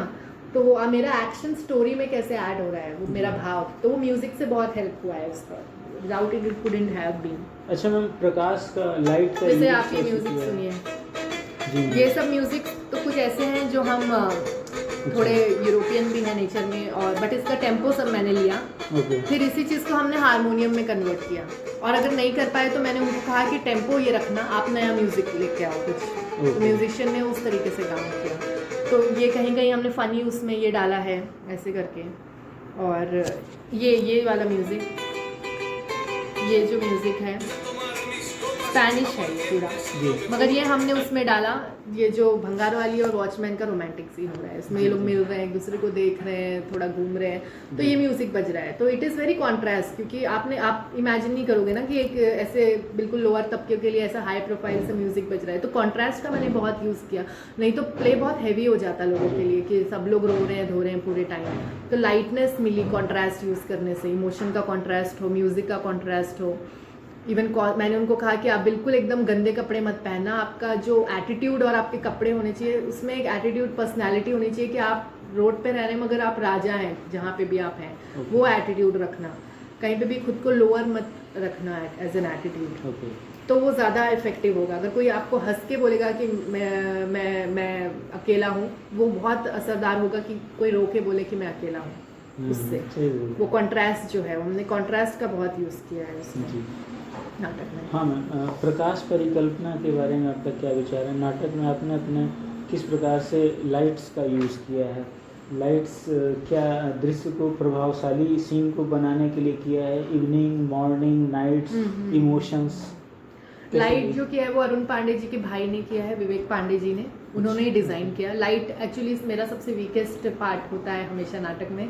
लाइट में मुझे हमेशा किसी एक्सटर्नल हेल्प की ज़रूरत पड़ती है, क्योंकि मैंने पढ़ा भी नहीं है थिएटर, तो टेक्निकल चीज़ें मेरी थोड़ी कमज़ोर है। म्यूज़िक का सेंस है क्योंकि मैं भी खुद मेरे पार्टनर भी म्यूजिशियन है और हमारे घर में तो उन्होंने ही डिज़ाइन किया। बट मेरे पास वो था कि ये ऐसा फील आना चाहिए इस लाइट से या उससे वैसा फील आ, तो फिर उन्होंने जो टेक्निकलिटीज़ थी लाइट की वो उन्होंने डिज़ाइन की। फिर उन्होंने भी कुछ सजेशंस दिए, सेट में भी उन्होंने काफ़ी सजेशंस दिए, क्योंकि वो लोग यूजुअली बहुत मुझसे ज़्यादा नाटक करते ही रहते हैं क्योंकि उनका रेपर्टरी है, थिएटर ग्रुप ही है और registered with Ministry of Culture है, तो they are like more active as compare to me I would say.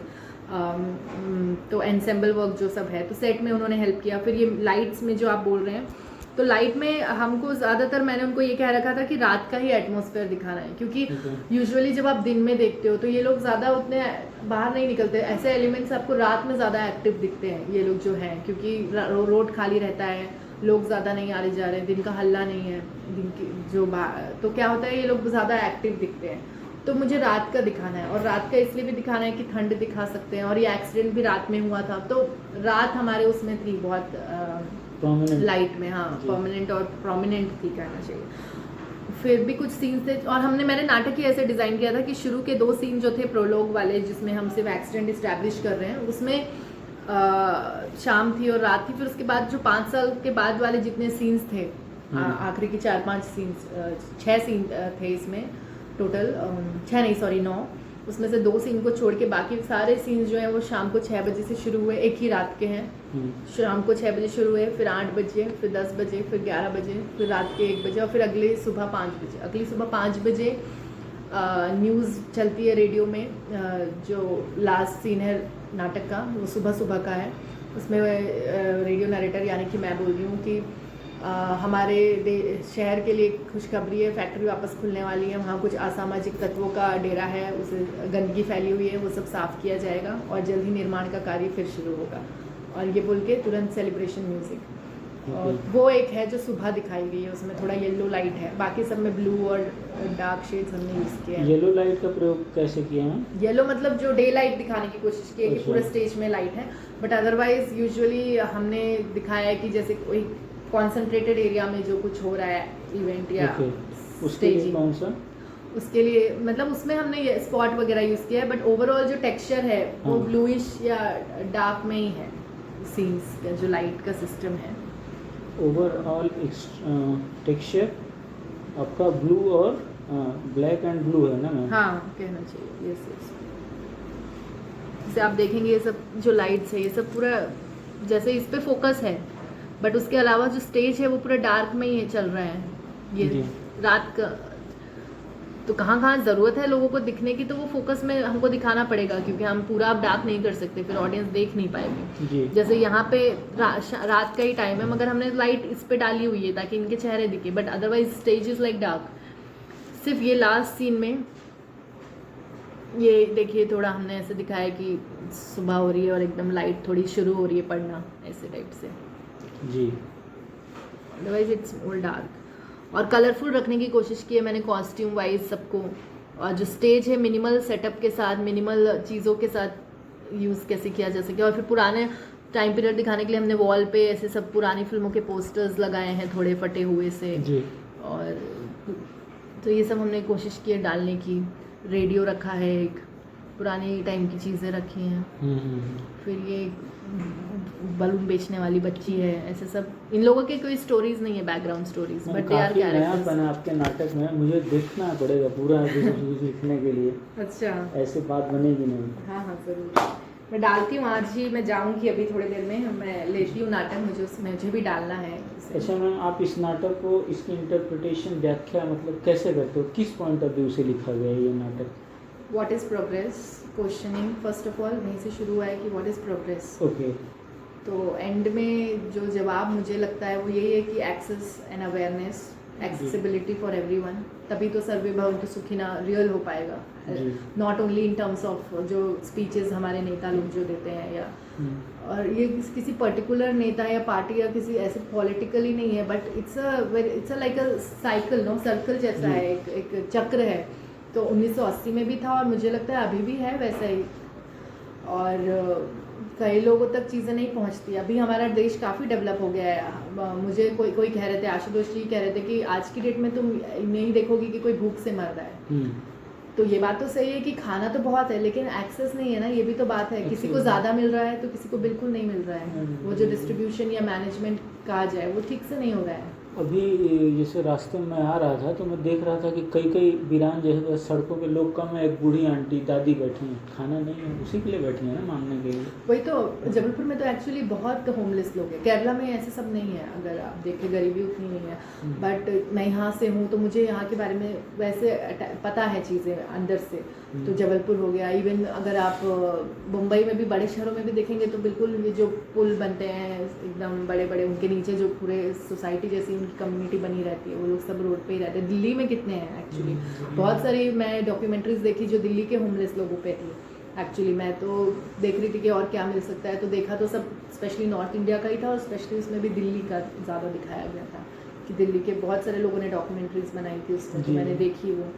तो यही था कि क्या है ये, मतलब शुरू तो भोपाल गैस ट्रेजेडी से ही हुआ, मगर जब चीज़ें समझ में आई कि ये तो सब जगह फैला हुआ है, जो एक्सेसिबिलिटी और अवेयरनेस है, जो रिसोर्सेज का, वो इवन नहीं है, वो जस्टिफाइड नहीं है। इस प्ले में कहीं स्त्रीवादी फेमिनिस्ट व्यूज आपने दिखाया जैसे मैंने है? कहा, वो विमेन एक्चुअली क्या हुआ कि मुझे एक्ट्रेसेस ज़्यादा मिली नहीं। अगर शुरू से ही मिलती, जैसे अगर मुझे 5 एक्ट्रेसेस भी मिल जाती तो शायद औरतें भी ज़्यादा होती, औरतें वाले जो कैरेक्टर्स हैं, तो वो मुझे मिले नहीं। तो इसमें एक तो 2 लड़कियों का कैरेक्टर ज़्यादा प्रोमिनेंट है जी। एक तो वो थी जो रिपोर्टिंग करने के लिए आते हैं एक्सीडेंट की, वो भी मैंने दिखाई है नाटक में। तो उसकी जो असिस्टेंट है मेन रिपोर्टर की, वो ज़्यादा भावनात्मक तरीके से जुड़ी हुई है इंसिडेंट से, वो हेल्प कर रही है लोगों की, लोग शायद तड़प रहे हैं तब भी, बट जो रिपोर्टर है इज़ मोर कि नहीं हमें सिर्फ रिपोर्टिंग करके जाना है, आप क्या कर रहे हो, क्यों मदद कर रहे हो, क्यों पानी पिला रहे हो, and she is more attached, she is trying to help. तो वो एक कैरेक्टर है, और उसके अलावा वो भंगार वाली है जो कि वहाँ से निकलना चाहती है उस जगह से, जी। और कहीं पहुँचना चाहती है उस, जी।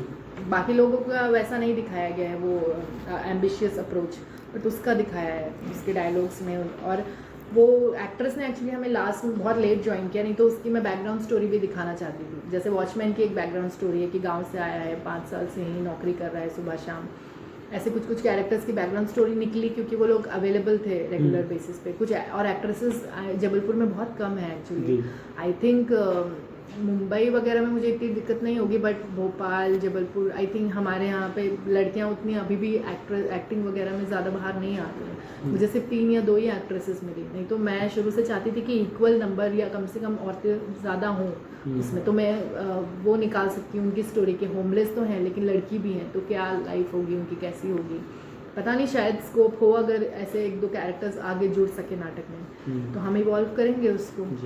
अच्छा, ये सोचा ही है मैंने। जी मैम, मैं ये पूछना था कि आप रंगमंच को स्त्री निर्देशिकाओं के आने के बाद क्या रंगमंच में कोई आपको सुधार दिख रहा है, डेवलपमेंट दिख रहा है आपको, कैसे, क्या लगता है, आपका क्या ओपिनियन है? एक मिनट, हाँ, तो क्या डिफरेंट हुआ है या क्या बदलाव हुआ है, राइट? मेरा पूछने का मतलब ये है कि रंगमंच में स्त्री निर्देशिकाएं जैसे आप लोग आ रहे हो, तो इससे रंगमंच को क्या फ़र्क पड़ा है, क्या मिला है, उसका कुछ डेवलपमेंट हो रहा? अभी तक तो सिर्फ पुरुष ही करते थे, रंगमंच पे ज़्यादा थे, लेकिन स्त्रियों के आने से आपको लगता है कुछ फ़र्क पड़ रहा है, कुछ डेवलपमेंट हो रहा है क्या? आपका क्या विचार है? यस, ऑब्वियसली बहुत प्रोमिनेंट तो नहीं हो रहा होगा, बट जहाँ जहाँ हो रहा है वहाँ पे प्रोमिनेंट है। मतलब ओवरऑल पिक्चर इतना बदलते हुए शायद अभी ना दिख रहा हो, बिग पिक्चर जो कहना चाहिए वो शायद और टाइम लेगा, बट छोटे छोटे बदलाव तो हो रहे हैं, इन द सेंस कि इट्स फर्स्ट ऑफ ऑल तो एक वुमेन डायरेक्टर होना ही सबसे बड़ा एम्पावरिंग चीज़ है। जी। क्योंकि आज अभी जब मैंने ये नाटक किया और मैंने इतनी बड़ी कास्ट के साथ पहली बार काम किया है, तो it was very empowering for me as a theatre person, क्योंकि I had some hold and I had authority to speak, right? क्योंकि कई बार ऐसा होता है कि जब हम किसी के साथ एज एन एक्टर जाते हैं काम करने या किसी के अंडर काम कर रहे हैं, तो बहुत सारी चीज़ें जो है हमको उनके अनुसार करनी होती है, बट यहाँ पे मेरे पास फ्रीडम है as a woman, as a director. तो जब एक औरत डायरेक्टर होती है तो उसके पास बहुत सारी फ्रीडम आ जाती है एक्सप्रेशन की, फर्स्ट ऑफ ऑल, तो वो चीज़ तो है ही। फिर उसके अलावा अगर आप ओवरऑल देखना चाहेंगे तो क्योंकि विमेन का परसेप्शन जो है वो डिफरेंट होगा मैन से, जैसा कि आप भी बोल रहे थे, तो जो जैसे अगर कोई मैन ये प्ले डायरेक्ट करता, अगर चलो वो इस स्टोरी लाइन तक पहुंच भी जाता जो मैंने बनाई है कहीं ना कहीं, तो जो उसकी जो विमेन कैरेक्टर्स हैं वो शायद उनको वैसे पोर्ट्रे नहीं करता, जैसे कि वो भंगार वाली का जो कैरेक्टर है। क्योंकि उस टाइम पे भी रिहर्सल में भी मुझे 2-3 लोगों ने क्वेश्चन किया कि हमें नहीं लगता कि 80s में औरत ऐसा सोचती हो, क्योंकि उनका जो वे है सोचने का, तो उनको लगता है कि शायद अभी औरतें अचानक से इतनी मॉडर्न हो रही है, but I don't think so like that. History में या कहीं पे भी हम देख रहे हैं तो औरतें तो बहुत टाइम से ही जो बोलती हैं वो बोल ही रही हैं, जो एक्सप्रेस कर रही हैं अपने आप को। तो आई थिंक वो चीज़ स्टीरियोटाइप करना, आदमी जो है कई बार स्टीरियोटाइप कर देते हैं एक औरत का कैरेक्टर या एक सिचुएशन कि अगर ये हाउसवाइफ है तो ये ऐसी ही होगी, बट हो सकता है वो हाउसवाइफ बहुत आउटस्पोकन हो या बहुत ही कुछ उसके डिफरेंट हॉबीज़ या हो उसकी लाइफस्टाइल। तो हमें एक्चुअली वैसे कैरेक्टर्स दिखाने चाहिए जो अभी फिल्मों में ज़्यादा हो रहा है एक्चुअली, कि है तो हाउसवाइफ या है तो बहुत सिंपल सी कॉलेज जाने वाली लड़की, मगर उसकी जो लाइफ है जो एडवेंचरस या जो भी वो कर रही है वो बहुत ही डिफरेंट है। इट्स नॉट वेरी स्टीरियोटाइप ना कि इसको ऐसे ही रहना है, वो नहीं है वो। And they are speaking about things like which are taboo जी। सो वो सब हो रहा है, बट थिएटर में वो कम हो रहा है, मुझे लगता है वो और होना चाहिए एक्चुअली।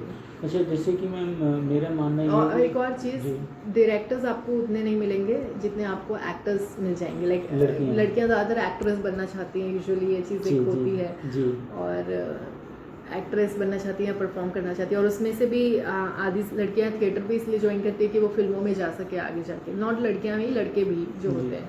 तो थिएटर में रहना और उसके ऊपर से भी बैकग्राउंड में डायरेक्टर रहना is a very different story. I mean ये तभी पॉसिबल है जब आपके पास बहुत स्ट्रांगली कुछ बोलने के लिए हो। अगर आप सिर्फ एक्ट करना चाहती हैं तो आप किसी के भी पास जाके जो भी वो बता रहे हैं वो आप कन्वे कर देंगे, बट अपना कन्विक्शन, अपना पॉइंट ऑफ व्यू रखने के लिए एज ए वुमेन डायरेक्टर बनना बहुत ही कम लोग ही चुन रहे हैं जी। एक्चुअली, मुझे लगता है जहाँ तक। अच्छा मैम, जैसे कि मेरा ये मानना है कि अभी तक तो पुरुषवादी नज़रिए से चीज़ें रंगमंच में प्रस्तुत होती थी तो आधी आबादी का आधा सच दिखता था, लेकिन अब चूंकि महिलाएं भी आ रही हैं तो मुझे लगता है वो कंप्लीटनेस आ रही है। तो हाँ, हाँ। आपका क्या ओपिनियन है इस पर? एक और चीज़ है जो मैं बताना चाहूँगी इस बारे में कि जो आप बोल रहे हैं वो तो सही है, पॉइंट ऑफ व्यू आ रहा है औरतों का और नज़रिया आ रहा है, बट कई बार ऐसा भी होता है कि मैंने जो कुछ लोगों को देखा है कि वो एक कैटेगरी में डाल देते हैं कि ये तो विमेंस थिएटर है, तो मतलब I don't like that thing कि क्यों आप उसे कैटेगराइज कर दे रहे हो जैसे कि कोई कैटेगरी हो थिएटर की, या फॉर्म हो या स्टाइल हो। It's not like that, it should be included ना एज अ थिएटर। जी। आप मैंस थिएटर यूजुअली नहीं बोलते हैं बट आप वुमेंस थिएटर बोलते हैं, तो ये चीज़ मुझे लगती है कि कहीं ना कहीं उस चीज़ को वो और कैटेगराइज कर देती है, क्योंकि बहुत सारे लोग ये भी बोलते हैं हाँ आपको तो गवर्नमेंट से हेल्प मिल जाएगी क्योंकि आप तो वुमेन एम्पावरमेंट पे काम कर रही हैं या वुमेन ओरिएंटेड प्ले कर रही है, वुमेन्स थिएटर कर रही हैं, तो वो चीज़ मुझे लगती है कि that is very bad to say कि कैटेगराइज करके आप उसे वो बता रहे हो कि आपके लिए काम इजी हो गया, बट इजी नहीं है। As a women director, as a women जब आप नाटक बना रहे हो कर रहे हो तो इट्स इक्वली डिफिकल्ट जैसा आदमियों के लिए है। तो वो कैटेगराइजेशन तो फर्स्ट ऑफ ऑल मुझे पसंद नहीं है बिल्कुल भी। और उसके अलावा ये भी है कि कई बार ऐसा होता भी है कि कुछ लोग वुमेन ओरिएंटेड प्ले जब बनाते हैं तो उन लोग चीज़ों को इतना डायरेक्ट बोल देते हैं, उसमें एस्थेटिक्स को फिर ऐड नहीं करते हैं, क्योंकि कई बार ऐसा होता है ना, जैसे कि अगर मुझे रेप पे नाटक बनाना है या मुझे किसी चीज़ पे बनाना, तो एकदम डायरेक्ट अगर आप बिल्कुल एकदम बोल दे रहे हो तो मुझे लगता है एस्थेटिक्स को भी ऐड करना चाहिए। कई है ऐसे लोग जो इस पे काम कर रहे हैं, उनका इंटेंशन अच्छा है बट आर्टिस्टिकली वो जो जैसे हमारा प्रोसेस था या यूजुअली प्रोसेस होना चाहिए, वो प्रोसेस फिर कहीं पीछे छूट जाता है। सिर्फ मैसेज कन्वे कर देते तो वो बहुत कन्वेंशनल स्टाइल से होता है, तो फिर क्या होता है, ऑडियंस भी एक तरीके से पीछे हो जाती है कि ये तो हम पे फोर्स किया जा रहा है ये मैसेज कि ये नहीं करना है, वो नहीं करना है, औरतों के लिए वो। तो मुझे लगता है कि विमेन थिएटर जो कि कैटेगरी नहीं होनी चाहिए, फर्स्ट ऑफ ऑल सिर्फ थिएटर बोलना चाहिए। उसके अलावा अगर विमेन एम्पावरमेंट पे बात हो रही है थिएटर में या कुछ ऐसा मैसेज आया जा रहा है तो उसको बहुत आर्टिस्टिकली या ऐसे कन्वे करना चाहिए कि लोग कोई कुछ बोले ना उस पर। मुझे लगता है तो वो चीज़ पे बहुत बारीक चीज़ है वो सब, माइन्यूट एज एन आर्टिस्ट मैं बोल रही हूँ, क्योंकि ताकि वो चीज़ हमें क्योंकि फिर कमज़ोर करती है कि अगर मैं जिस खड़े होके ये, क्योंकि मैंने जिस तरीके से इस चीज़ बात को अपने नाटक में डाली कि मुझे मॉडल बनना है, उसने कहीं पे भी नहीं बोला कि मेरे साथ बुरा हो रहा है और मैं बेचारी हूँ या, बट उसने सिर्फ बताया कि मेरी एम्बिशन है, मैं तो नहीं बनाऊँगी रोटी, बस बात खत्म, इतना ही उसने बोला। तो ये आर्टिस्टिकली किसी कहीं पे भी वो नहीं था, थोपना जैसा नहीं था फेमिनिज्म को। तो कई बार जब नाटक में वो चीज़ थोपी जाती है ना तो वो ऑडियंस पीछे हो जाती है कि रिपेल हो जाती है मैसेज से। तो उस पर काम होना चाहिए बहुत एक्चुअली, जो नहीं हो रहा है अभी। अच्छा मैम, जबलपुर में हिंदी रंगमंच की स्थिति आप किस तरीके से देखती हैं? जबलपुर में हिंदी रंगमंच की स्थिति कैसी है? इसमें स्त्री निर्देशिकाओं का क्या योगदान है पुरुष निर्देशकों के साथ? आपका क्या ओपिनियन है? जबलपुर में मैंने ज़्यादा काम नहीं किया है, बट जितना मैंने काम किया है मैंने ज़्यादातर आदमियों को ही देखा है जो चला रहे हैं ग्रुप्स। तो वही मैंने जैसे कि कहा था, अभी आप तो मिले हैं ना शायद डायरेक्टर से जो जबलपुर में है, बट आई थिंक वो लोग बहुत एक्टिवली शायद काम नहीं कर रहे होंगे अभी, एटलीस्ट प्रेजेंट सिनेरियो में। ऐसा क्यों है? ऐसा इसलिए क्योंकि मैं अभी 2-3 साल से जबलपुर सर्कल में थिएटर से जुड़ी हुई हूँ, तो ऐसा जो मंचन होता है नाटक का वो मैं कहीं ज़्यादा सुना नहीं है या मैं देखा नहीं है। मैं देखना चाहती हूँ एक्चुअली, मैं कनेक्ट होना चाहती हूँ विमेंस थिएटर सर्कल से, बट मुझे लगता है कि या तो सर्कल में आपस में वो नहीं है, मतलब कोऑर्डिनेशन नहीं है। जैसे आप अगर किसी से मिलें तो शायद मैं उनको नहीं जानती हूँ, हमारे लिए कोई ऐसा प्लेटफॉर्म नहीं है जहाँ हम मिलें या कुछ करें साथ में। ठीक है, हम लोग अपने अपने इंडिविजुअली कर रहे हैं चीज़ें, बट वो चीज़ मैंने देखी कि जैसे विवेचना है, उनका कनेक्शंस बहुत सारी जगहों पे वो बहुत टाइम से काम कर रहे हैं और तो मैं उनसे जुड़ गई। बट उसके अलावा जो लोग कर रहे हैं, जो स्पेशली विमेन डायरेक्टर जो हैं, उनके बारे में मुझे नहीं पता है और ना मुझे किसी ने ऐसे कुछ बताया कि ये है वो है। तो मैं कैसे जुड़ूँ उनसे, या मैं उनके साथ कैसे कोई चीज़ पे डिस्कशन कर सकती हूँ, या हम कैसे कुछ काम कर सकते हैं। वो एक टुगेदरनेस नहीं है। बॉम्बे में वो सब चीज़ें हैं थोड़ी actually, because I don't know, people are very advanced in terms of saving time. तो उन लोग के पास ग्रुप्स हैं, व्हाट्सएप ग्रुप है, सर्कल है, प्लेटफॉर्म्स हैं, कम्युनिटीज़ हैं, ऐसे कुछ इवेंट्स हैं कि वीकली हम मिलेंगे यहाँ पे, तो आप लोग भी आइए। बट जबलपुर में वो सब चीज़ें उतनी नहीं हो रही है। वो सब होनी चाहिए एक्चुअली, वो सब बढ़ना चाहिए अब। और ऐसी स्पेसेस चाहिए जहाँ पे आर्टिस्ट या एक्टर्स या थिएटर वाले जो हैं वो कहीं पे कहीं आके मिले, उनका कुछ मीटिंग पॉइंट हो, एक प्लेटफॉर्म हो, जो नहीं है जबलपुर में होना चाहिए वो प्लेटफॉर्म। मुझे रिहर्सल स्पेस ढूंढने में बहुत टाइम लगा था। अगर मैं विवेचना से नहीं जुड़ती तो शायद मैं एक रिहर्सल स्पेस नहीं ढूंढ पाती मेरे नाटक के लिए, क्योंकि ज़्यादातर ये लोग स्कूल में करते हैं या कहीं करते हैं, बट हमारे पास कोई स्पेसेस नहीं है, कोई प्लेटफॉर्म्स नहीं है चीज़ों को आगे बढ़ाने के लिए। जैसे अभी मैं यहाँ जबलपुर में एक और शो करने की इच्छा रख रही थी, मगर जो कनेक्टिविटी है वो इतनी वीक है कि जब तक मैं कर पाऊँगी तब तक बहुत टाइम हो जाएगा कि मैं को शो करना है, स्पॉन्सर्स चाहिए या आप लोग आके योगदान कीजिए कुछ तरीके से, तब तक बहुत टाइम हो जाएगा। बट वो चीज़ें मैं बाहर इजीली कर पाऊँगी। जबलपुर में वो इंफ्रास्ट्रक्चर नहीं डेवलप हुआ है। वही है जो आपकी पहचान है तो है किसी के नंबर से या किसी की अब आशुतोष जी ने बता दिया तो मैं मिल ली, बट अदरवाइज कोई वो नहीं है चीज़ें, circle. It's very weak actually. It's kind of a drawback for me as theatre person. अच्छा मैम, ये जो नाटक है इसमें आपने नया क्या किया है इस नाटक में? आपको क्या लगता है जो नाटक आपने लिखा है उसमें नई क्या चीज़ें लाई हैं? जो ट्रेडिशनल नाटक जो प्ले होते हैं उससे नया हट के क्या है? हट के तो हमारा प्रोसेस ही है वो सबसे। अच्छा। मुझे लगता है कि यूजुअली नहीं होता है ऐसा प्रोसेस। अच्छा। क्योंकि मुझे मेरे सारे इतने पूरी टीम में से किसी ने नहीं कहा कि हमने ऐसा नाटक पहले किया। सबने कहा है कि they are doing it first. 4-5 चीज़ जो आपने अलग से किया, हाँ। ये पूछ रहा हूँ। अच्छा, पॉइंट में 4-5 चीज़ें जो आपको लगे कि एकदम अलग है, नॉर्मल। पहली बात तो प्रोसेस जो बनाने का प्रोसेस है वो कैरेक्टर से शुरू होकर स्क्रिप्ट तक गया है। ओके, ठीक है। दूसरा, म्यूज़िक से हमने म्यूज़िक और कैरेक्टर्स से हमने सीन डेवलप किया है। हमने Okay. डायलॉग्स आखिरी में ऐड किए हैं जहाँ as a thread, okay. Music and characters. एक कैरेक्टर है, ये इमोशन दिया है, ये म्यूज़िक दिया है, सिचुएशन दिया है, and they are coming up with it. तो इसमें ये अलग है या नया है कि हमने डायलॉग्स लास्ट में ऐड किए हैं जहाँ नीड है, तो वो एक चीज़ है। Dialogues are added in the and.